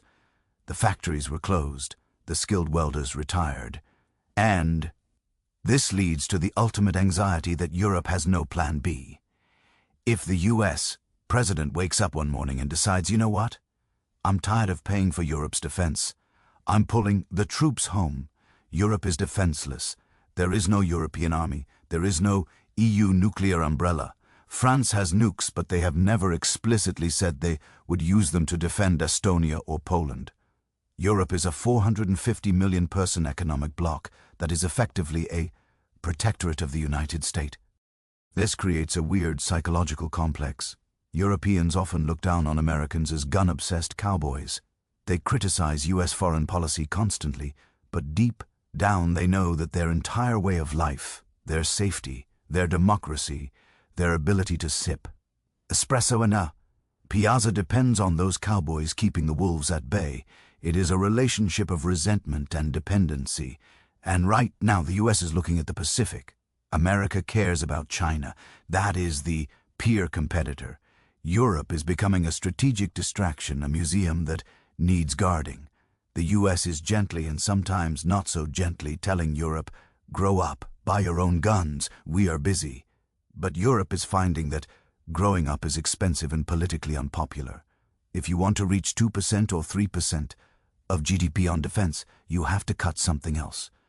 Do you cut pensions? Do you cut health care? Do you raise taxes? In a continent with an aging population, see Section 5, cutting pensions is political suicide.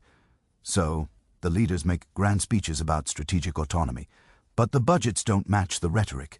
They are hoping the war in Ukraine ends, Russia goes away, and they can go back to sleep. But history doesn't work that way. The peace dividend is gone, the bill is due, and Europe's credit card is maxed out. I have to ask the Americans in the audience, does it annoy you that your tax dollars defend countries that often criticize the US, or do you think it's the price of being a global superpower?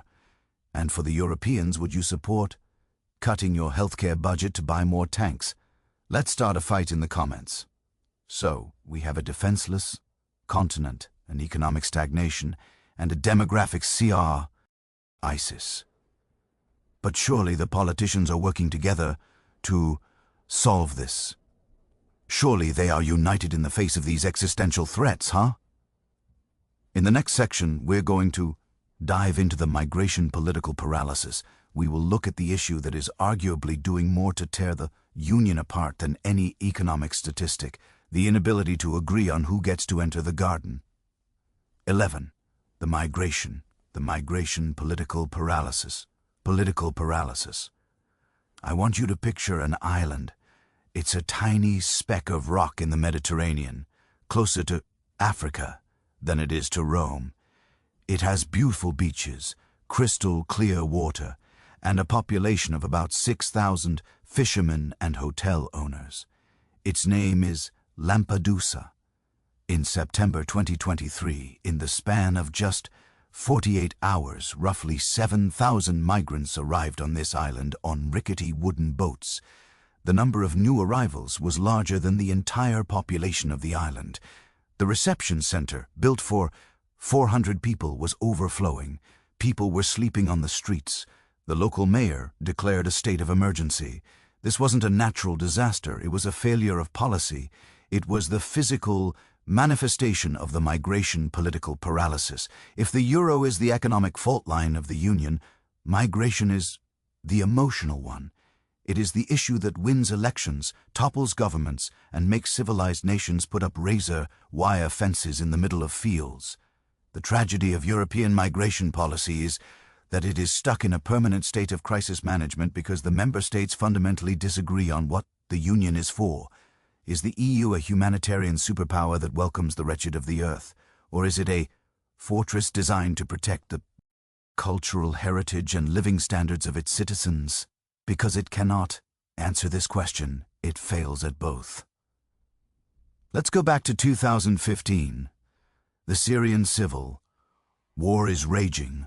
Over 1 million people literally walk, across the Balkans and into the heart of Europe. Angela Merkel, the Chancellor of Germany, makes the most consequential decision of the 21st century. She says, "We offended us, we can manage this." She opens the borders.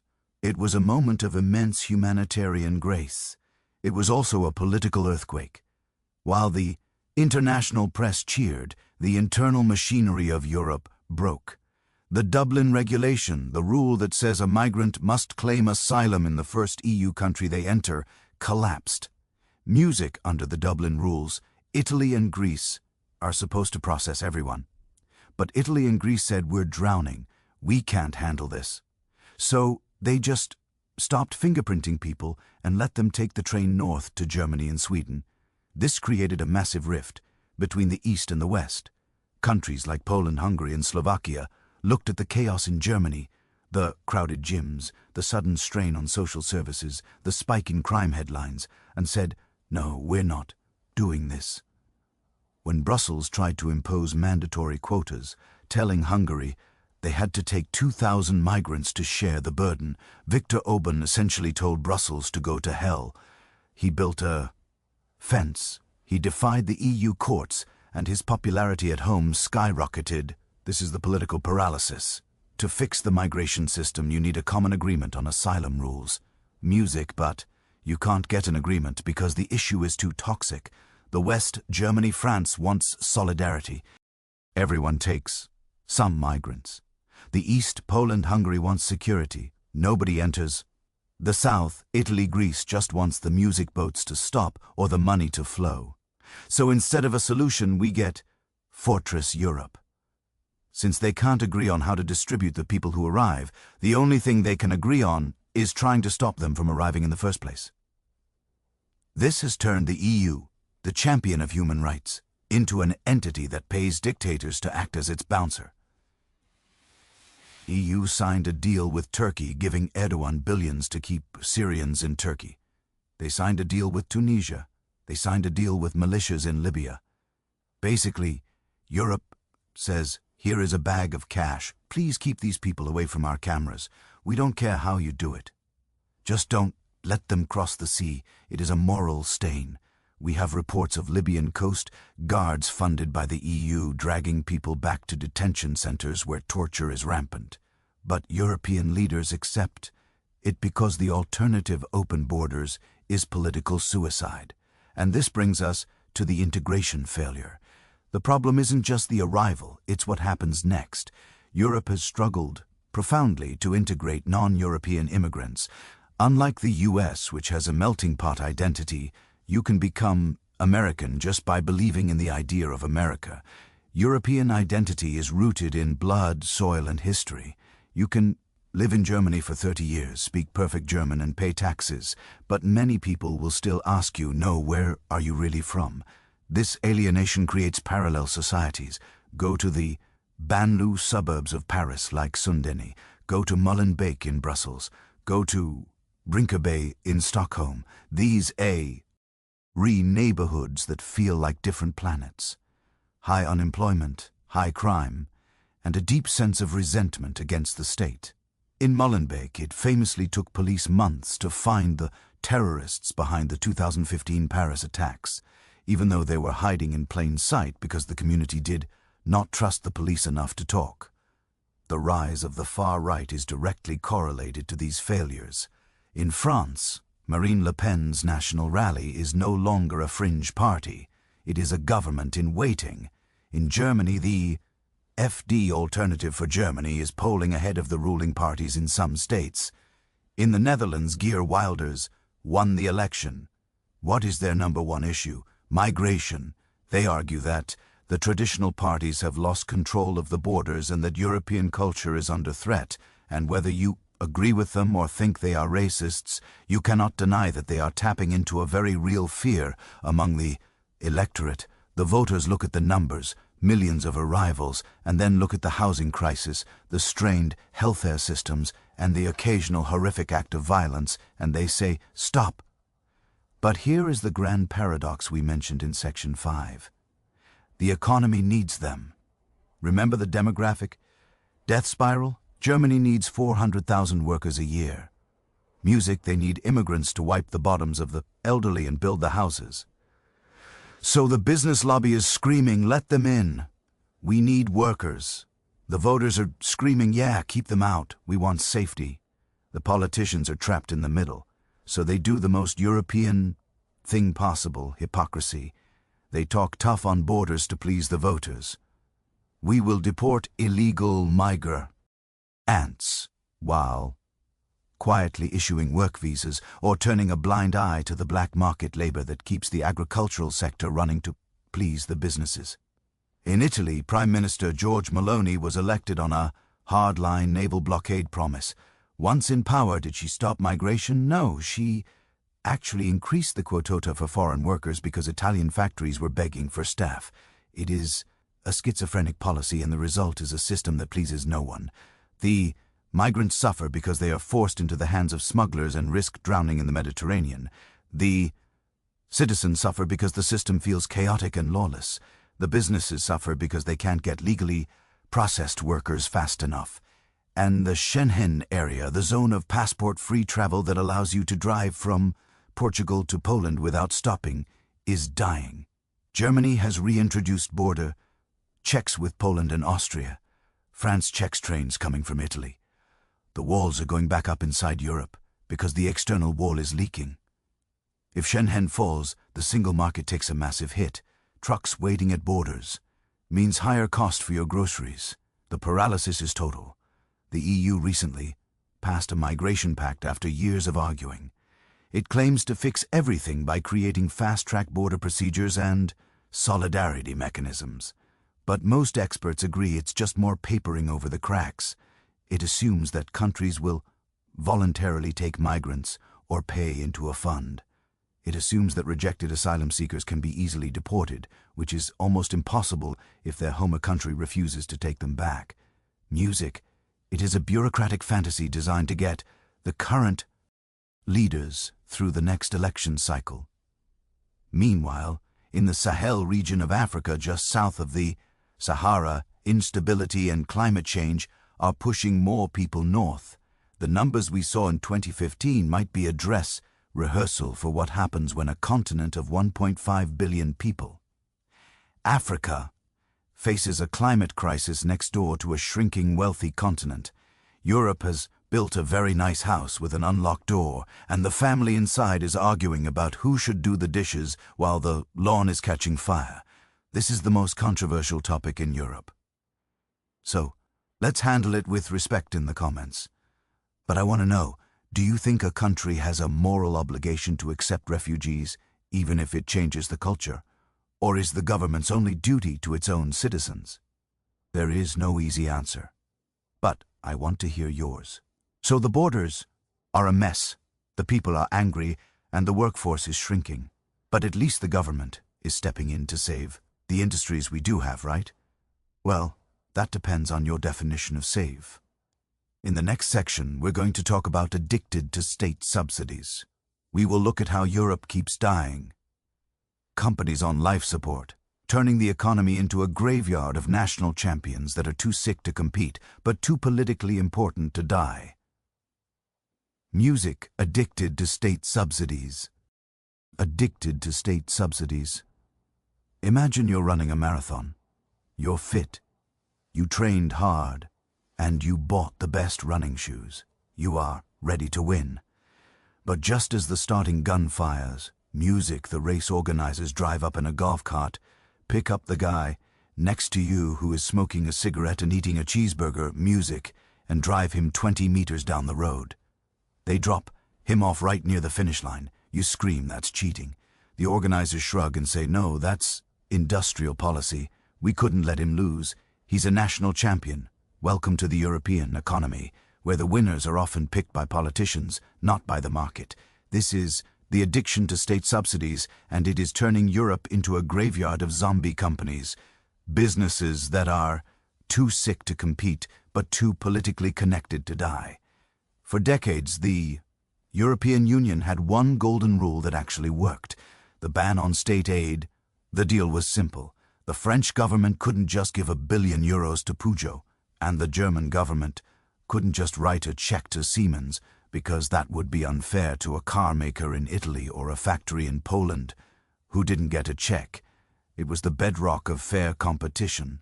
Macra Vestiga, the competition commissioner, was the sheriff. She was famous for forcing companies like Apple and Amazon to pay back tax breaks that she deemed illegal state aid. She was terrifying. But then came COVID-19. When the pandemic hit, the EU panicked. They suspended the state aid rules to stop the economy from collapsing. It's just temporary, they said, just to keep the lights on. But like a temporary tax or a temporary bridge, there's nothing more permanent than a temporary government program. When the energy crisis hit in 2022, they extended the rules. When the US passed the Inflation Reduction Act, they loosened them again. The floodgates broke. Suddenly governments were pouring billions into their favorite companies. And here is where the single market we talked about earlier completely breaks down. Subsidies require money. Germany has deep pockets. France has deep pockets. Italy, music. Spain, Greece, they are broke. So since 2022, Germany and France have accounted for roughly 75% of all state aid approved in the EU. Think about that. Two countries are handing out 3/4 of the cash. If you are a German chemical company, the government pays your gas bill. If you are an Italian chemical company, you pay market price. Who wins? The German one. Not because they are smarter or more efficient, but because they have a sugar daddy in Berlin. This isn't a single market anymore. It's a subsidy race where the richest country wins. Let's look at the most egregious example of corporate welfare in history, Alitalia. Alitalia was the Italian national airline. It was a cultural icon. The Pope flies Alitalia. The pastor on board was decent, but as a business it was a disaster. Alitalia did not make a profit for 20 years. Let me repeat that. 2 decades of losing money every single year. In a normal capitalist system like the US, Alitalia would have gone bankrupt in 2002. Its planes would have been sold to Lufthansa or Ryanair. Its slots would have been auctioned off, and the market would have moved on. Panama failed. TWA failed. It happens. But in Europe, music, you cannot let a national symbol die. It would be humiliating. What would the voters say? So the Italian government pumped $10 billion of taxpayer money into Alitalia over the years to keep its music flying. That is $10 billion that didn't go to schools, didn't go to hospitals, and didn't go to tax cuts. It was literally incinerated in jet fuel to fly empty planes so the unions wouldn't strike. Finally, in 2021, they shut it down and immediately launched a new airline called ITA Airways. Same planes, same staff, same uniforms, just a new coat of paint. And guess what? It's still struggling. And they are now trying to sell it to Lufthansa. This is the zombie trap. By keeping dying companies alive, you prevent the creative destruction that drives capitalism. If you protect a 100-year-old steel mill that loses money, you are trapping capital and skilled labor in a dying industry. Those engineers should be working at a green tech startup. That capital should be funding an AI lab. Instead, Europe is obsessively focused on preserving the industrial past. Look at the automotive industry. European car makers VW, BMW, Stellantis are terrified of Chinese EVs. BYD and MG are shipping cars to Europe that are better and cheaper than the European equivalents. So what is the European response? Is it to innovate faster, to cut costs, to build better software? No. It is to impose tariffs and demand subsidies. They want the government to protect them from competition. They want cash for clunkers, schemes. They want bailouts. But propping up Volkswagen won't make it Tesla. It just delays the inevitable. The US government let General Motors go bankrupt in 2009. It was a managed bankruptcy. Why? But shareholders were wiped out. Bondholders took a haircut, and the company had to restructure. It was painful medicine. Europe refuses to take the medicine. It treats the economy with painkillers. This mindset leads to picking winners. Bureaucrats in Brussels or Paris sit in a room and decide, we will build a European Google, we will build a European cloud, we will build a European battery giant. They launch massive projects like Gaia X, the European cloud, billions of euros, hundreds of meetings, and the result, a PowerPoint presentation and a committee. Gaia X is a mess. It has produced almost nothing of value. Why? Because governments are terrible at being venture capitalists. They bet on safe options. They bet on incumbents. They bet on companies with good lobbyists, not good products. When you subsidize the incumbents, you accidentally kill the startups. If you're a small battery startup with a revolutionary new technology, you can't compete with the giant battery factory next door that just got a $500 million grant from the government. You get crowded out. This is why Europe has no big tech. The big tech of tomorrow is being strangled by the big industry of yesterday. And let's not forget the moral hazard. If corporate executives know the government will save them, they take stupid risks. Or worse, they don't take any risks at all because they don't need to. They just focus on rent-seeking, spending money on lobbying to keep the subsidy tap flowing. It creates a culture where success depends on who you know in the ministry, not what you build in the factory. We are seeing this right now with the Green Deal. Europe is throwing money at hydrogen. They want to be the hydrogen leader. But the market isn't there yet. The physics are difficult. But because the politicians decided hydrogen is the future, billions are flowing into projects that might never make economic sense. It is a command economy disguised as a market economy. And the cost is borne by you, the taxpayer. Every euro spent bailing out a zombie airline is a euro taken from your pocket. Every tariff placed on a cheap Chinese car to protect an expensive French one is a tax on your commute. Europe is becoming a protected nature reserve for legacy industries, a place where companies go to retire on the government dime. But the young, hungry talent, the people who don't want to work for a zombie, they're looking at this rigged game and voting with their feet. Be honest, if you were the Prime Minister, would you let your national airline go bankrupt? Music. Would you let thousands of people lose their jobs to make the economy more efficient? It's easy to say yes in theory, but hard to do in practice. Let me know if you have the stomach for it in the comments. So, the money is stuck in the past.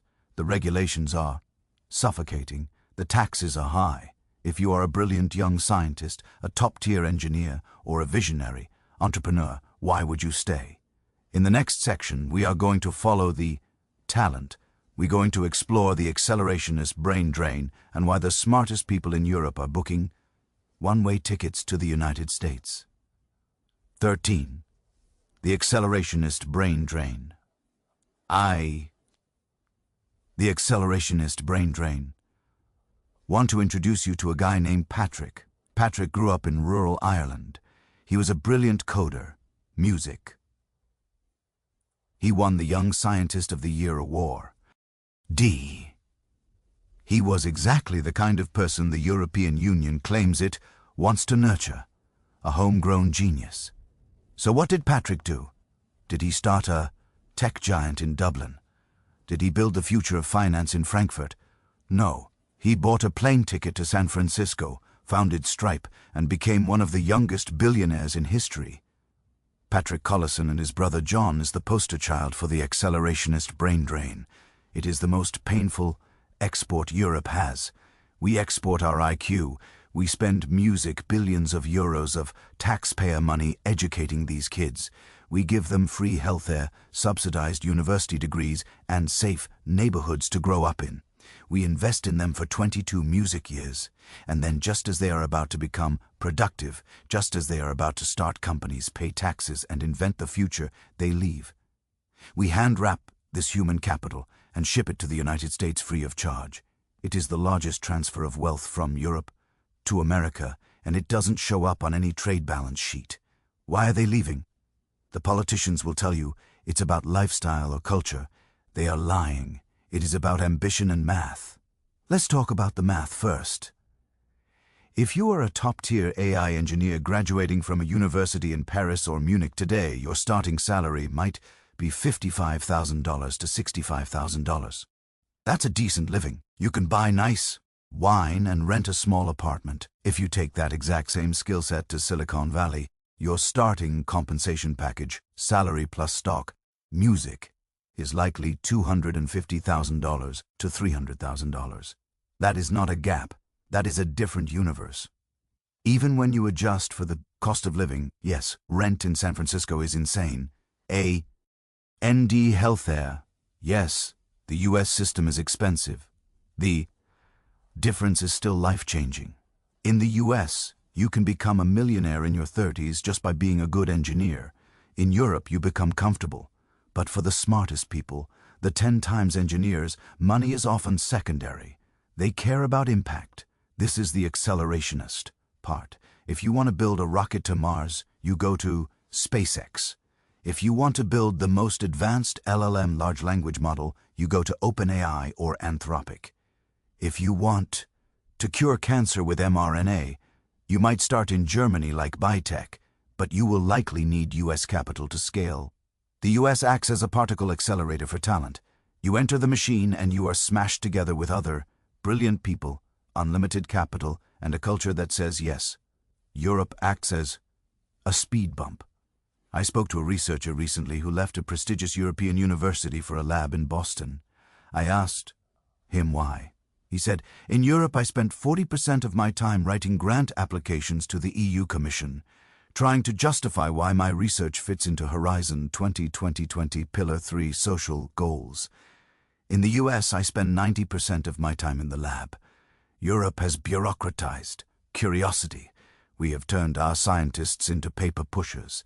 The sheer weight of the administration drives them insane. They don't want to fill out compliance forms. They want to discover things. And then there is the tall poppy syndrome we touched on earlier. In many European academic circles, there is a weird ceiling on ambition. If you say, "I want to commercialize this research and become a billionaire," your colleagues look at you like you just farted at a funeral. It's seen as vulgar. Academia is supposed to be pure. In Stanford or MIT, if you don't have a startup on the side, people ask if you're okay. This cultural difference is lethal. Look at the statistics. A recent report showed that human capital flows from Europe to the US are 3 times higher than the reverse. We are bleeding our best minds. And it's not just the tech bros, it's music doctors, it's pilots, it's financiers. The NHS in the UK is hemorrhaging doctors to Australia and Canada. Why?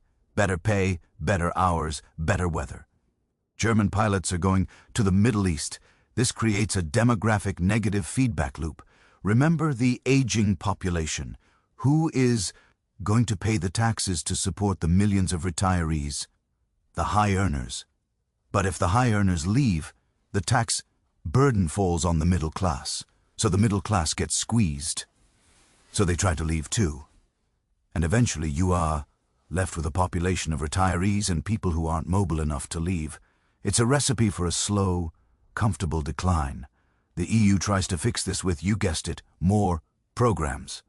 They have Erasmus for entrepreneurs. They have the European Research Council. But they're trying to water a plant that is planted in toxic soil.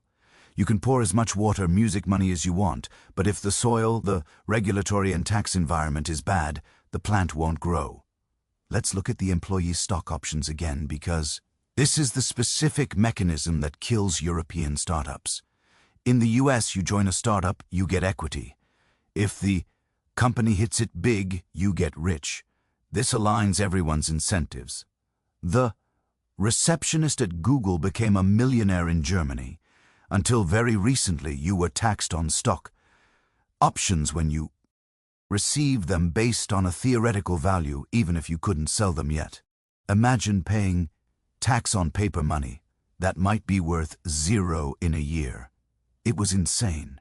Nobody did it. So European startups couldn't attract top talent because they couldn't offer the lottery ticket of equity. They could only offer cash, and they didn't have enough cash. They are trying to fix this now, the Future Financing Act in Germany. But it's too little too late. The culture is already set. And the final nail in the coffin, language. The global language of science, tech, and business is English. If you're a brilliant Hungarian physicist, you speak English. If you move to the US, you integrate instantly. You can write papers, give talks, and chat at the bar. If you move to France and you don't speak fluent French, you are an outsider. You're a second-class citizen in the office. The US has the ultimate user interface for immigrants. It's plug and play. Europe requires a custom driver installation for every single country, so the brain drain accelerates, the gap widens, and every time a Patrick Collison leaves Ireland or a Jan Lund leaves France, Europe doesn't just lose one person. It loses the ecosystem they would have built. It loses the companies they would have founded, the employees they would have trained, and the taxes they would have paid. We are exporting the seeds of our own future and then buying back the fruit at a premium. This one hits close to home for a lot of people. I want to ask the students and young professionals watching, have you considered moving abroad for work? If you stayed in Europe, why? Was it family, culture, or something else? And if you left, would you ever come back? Let me know in the comments. So the talent is leaving, the economy is stagnant, and the voters are getting angry. This leads to the most volatile mix possible. In the next section, we're going to look at populism versus the technocrats. We will see why the political center is collapsing and why making any difficult decision in Europe has become mathematically impossible. 14. Populism versus the technocrats. Populism versus the technocrats want to take you back to a roundabout in rural France in November 2018. A middle-aged man named Jacqueline Marot posts a video on Facebook. She is furious. She's holding up a high-visibility yellow vest, the kind you keep in your car for emergencies, and she is screaming at the president of France. Why? Because the government raised the tax on diesel fuel by a few cents. To the government in Paris, this was a logical scientific policy. It was a Pigovian tax designed to nudge people toward electric cars and save the planet. The spreadsheet said it was the right thing to do. To Jacine and millions of others, it was a declaration of war. They lived in the countryside. They needed their diesel cars to get to work. They couldn't afford a Tesla. The tax wasn't a nudge. It was a slap in the face. Within weeks, Paris was burning. The Yellow Vest Guille movement brought the French state to its knees. They smashed luxury storefronts on the Shell and spray-painted "The King is Naked" on the Arc de Triomphe. This is the war of populism versus the technocrats. It is the conflict that defines modern European politics. It is the battle between the people who look at the world through spreadsheets and the people who look at the world through their empty wall ETs. On one side, you have the technocrats. These are the people we talked about earlier, the EU Commission officials, the central bankers, the centrist politicians like Emmanuel Macron or Olaf Scholz. They believe in expertise. They believe that politics is about finding the correct, rational solution to a problem. They speak the language of fiscal responsibility, green transition, and multilateralism. They are the Annies, a term coined by David Goodhart. They're educated, mobile, and comfortable. They can live in London, Berlin, or New York and feel at home. To them, the EU is a great project that makes travel easy and business smooth. On the other side, you have the populists. These are the voters flocking to Marine Le Pen in France, Geert Wilders in the Netherlands, or the AfD in Germany. They believe that the experts are frauds who have rigged the system to benefit themselves. They don't care about fiscal responsibility when their local hospital is closing. They are the somewheres. They are rooted in a specific place. They value tradition, nation, and security. To them, the EU is a monster that takes their sovereignty and gives them nothing but regulations. The conflict arises because the technocrats have forgotten how to talk to the somewheres. When the technocrat says, "We must raise energy prices to stop climate change," the populist hears, "I don't care if you freeze to death. I want to look good at the next UN summit." When the technocrat says migration is necessary for our GDP growth, the populist hears, "We are replacing you with cheaper labor to keep wages low for the corporations." This disconnect creates political instability. For 50 years, Europe was boring. You had a center-right party and a center-left party. They were basically the same.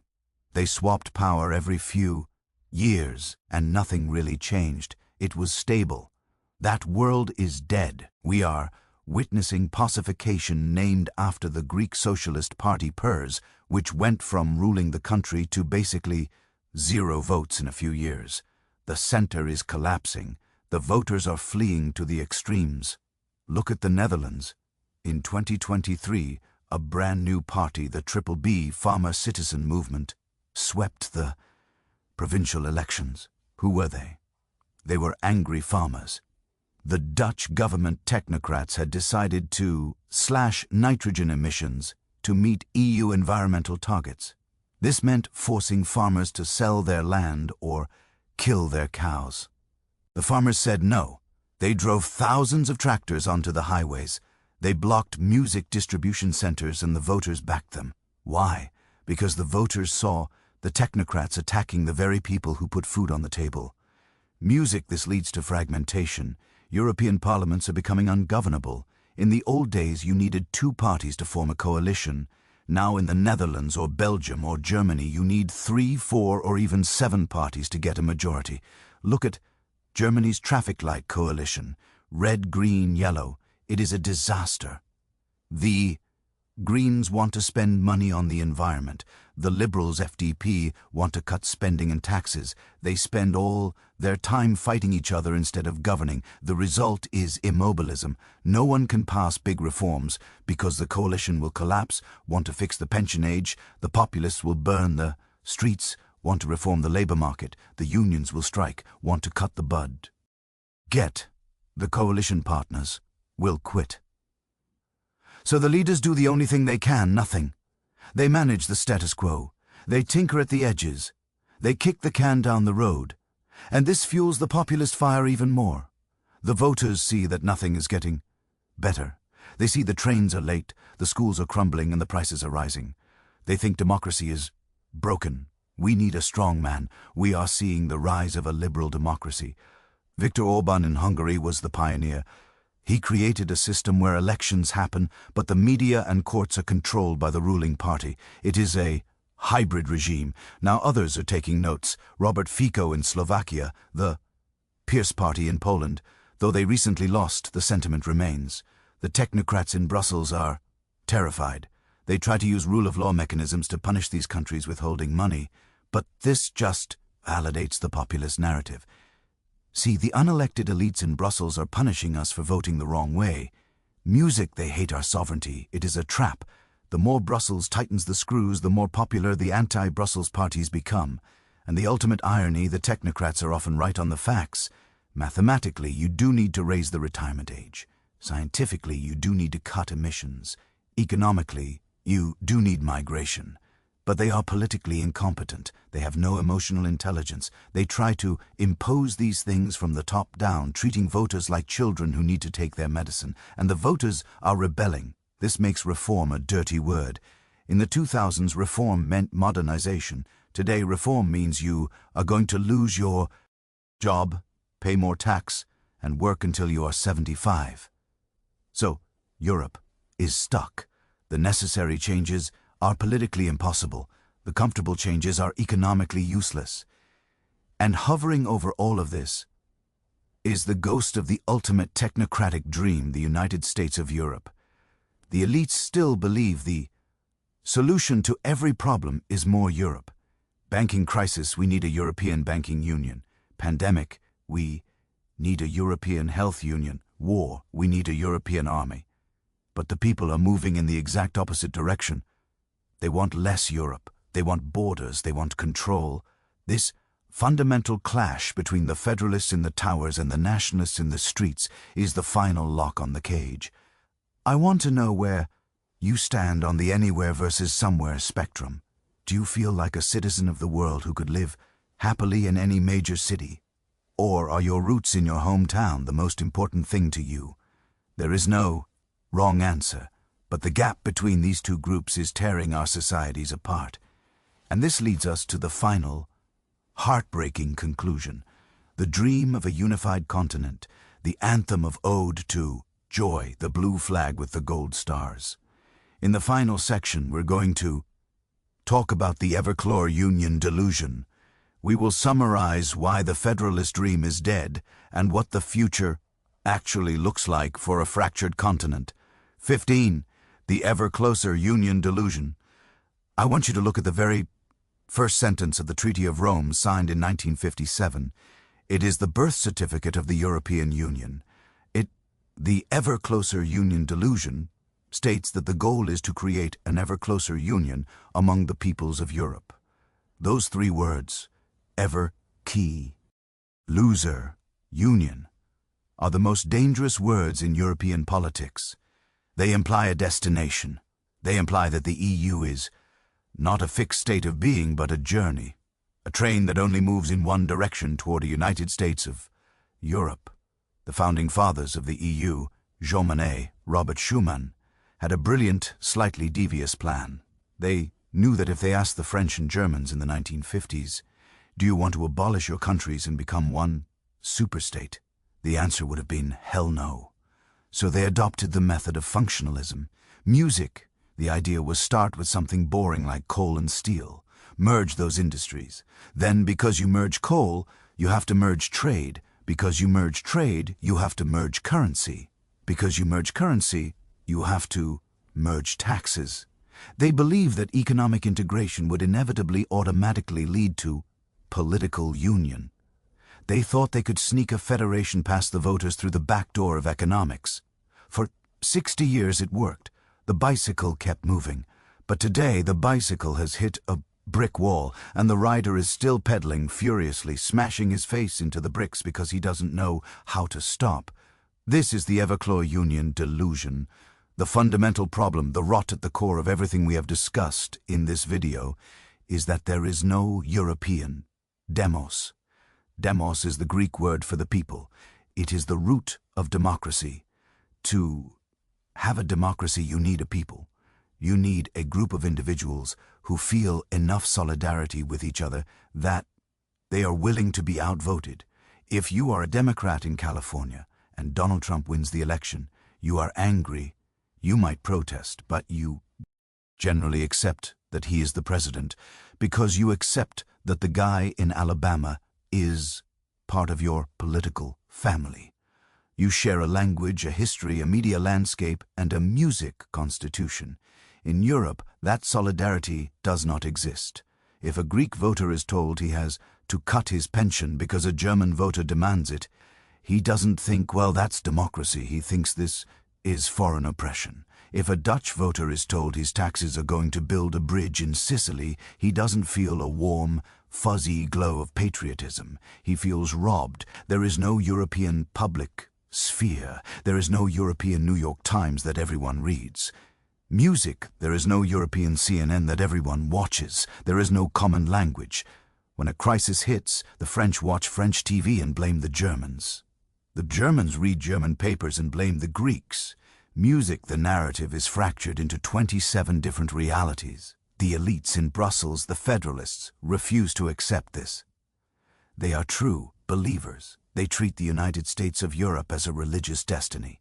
Guy Hofstadt, a prominent MP and arch-federalist, famously screams in Parliament that the only solution to every problem is to abolish the veto and create a European army.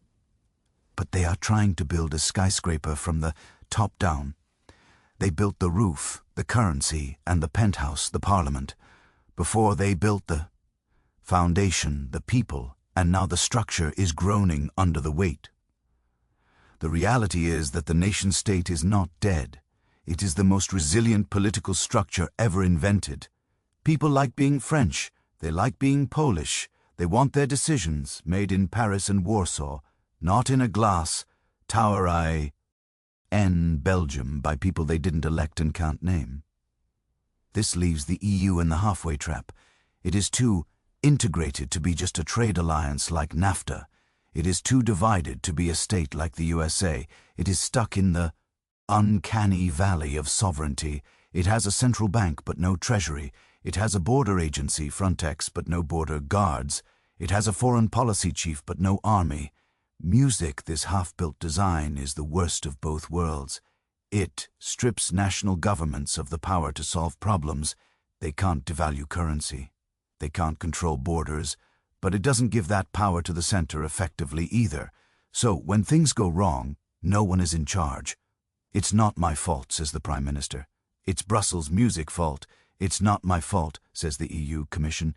The member states didn't implement the directive. Music, it is an accountability black hole. So what happens next? There are 3 scenarios for the future of Europe, and none of them are reform. Scenario 1, the federal leap.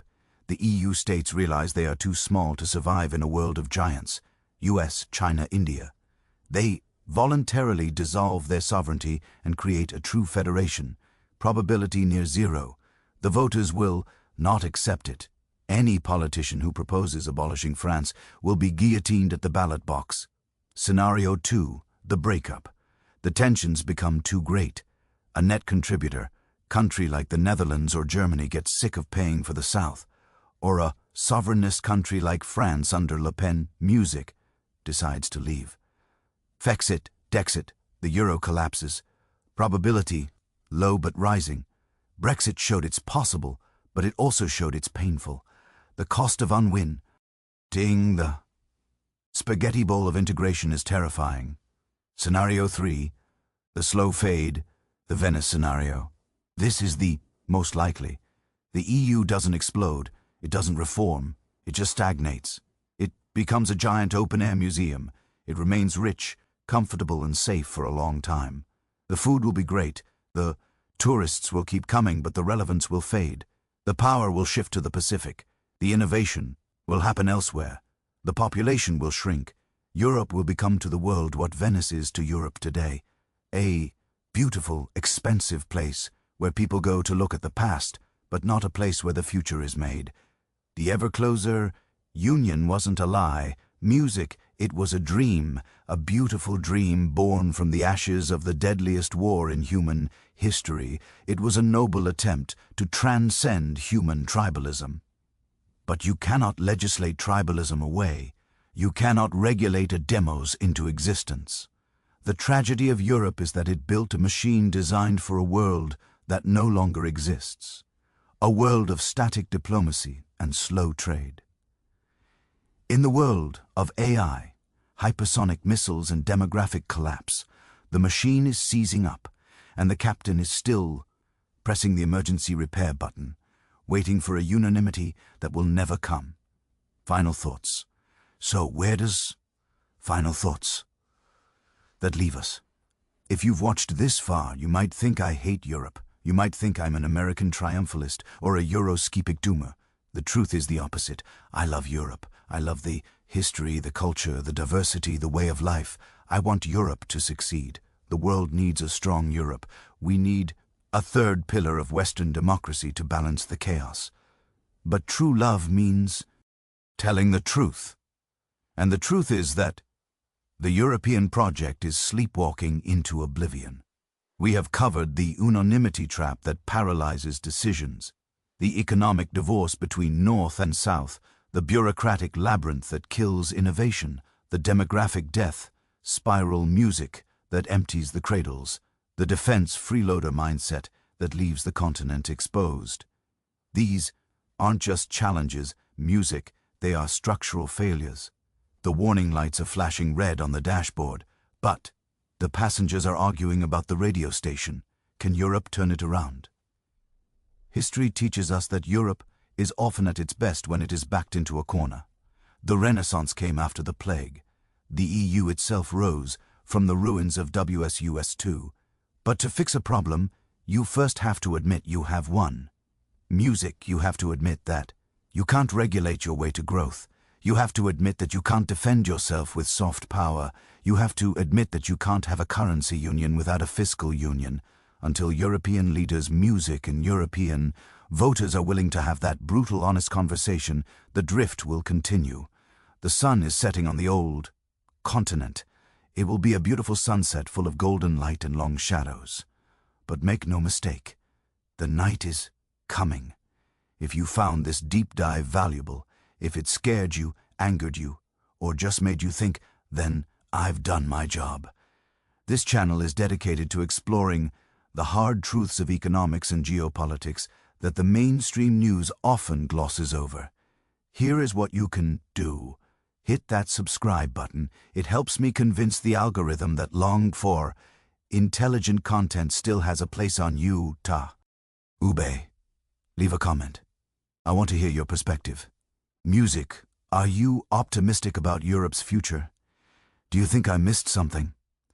The debate in the comments is often better than the video itself. Check out the playlist on your screen right now.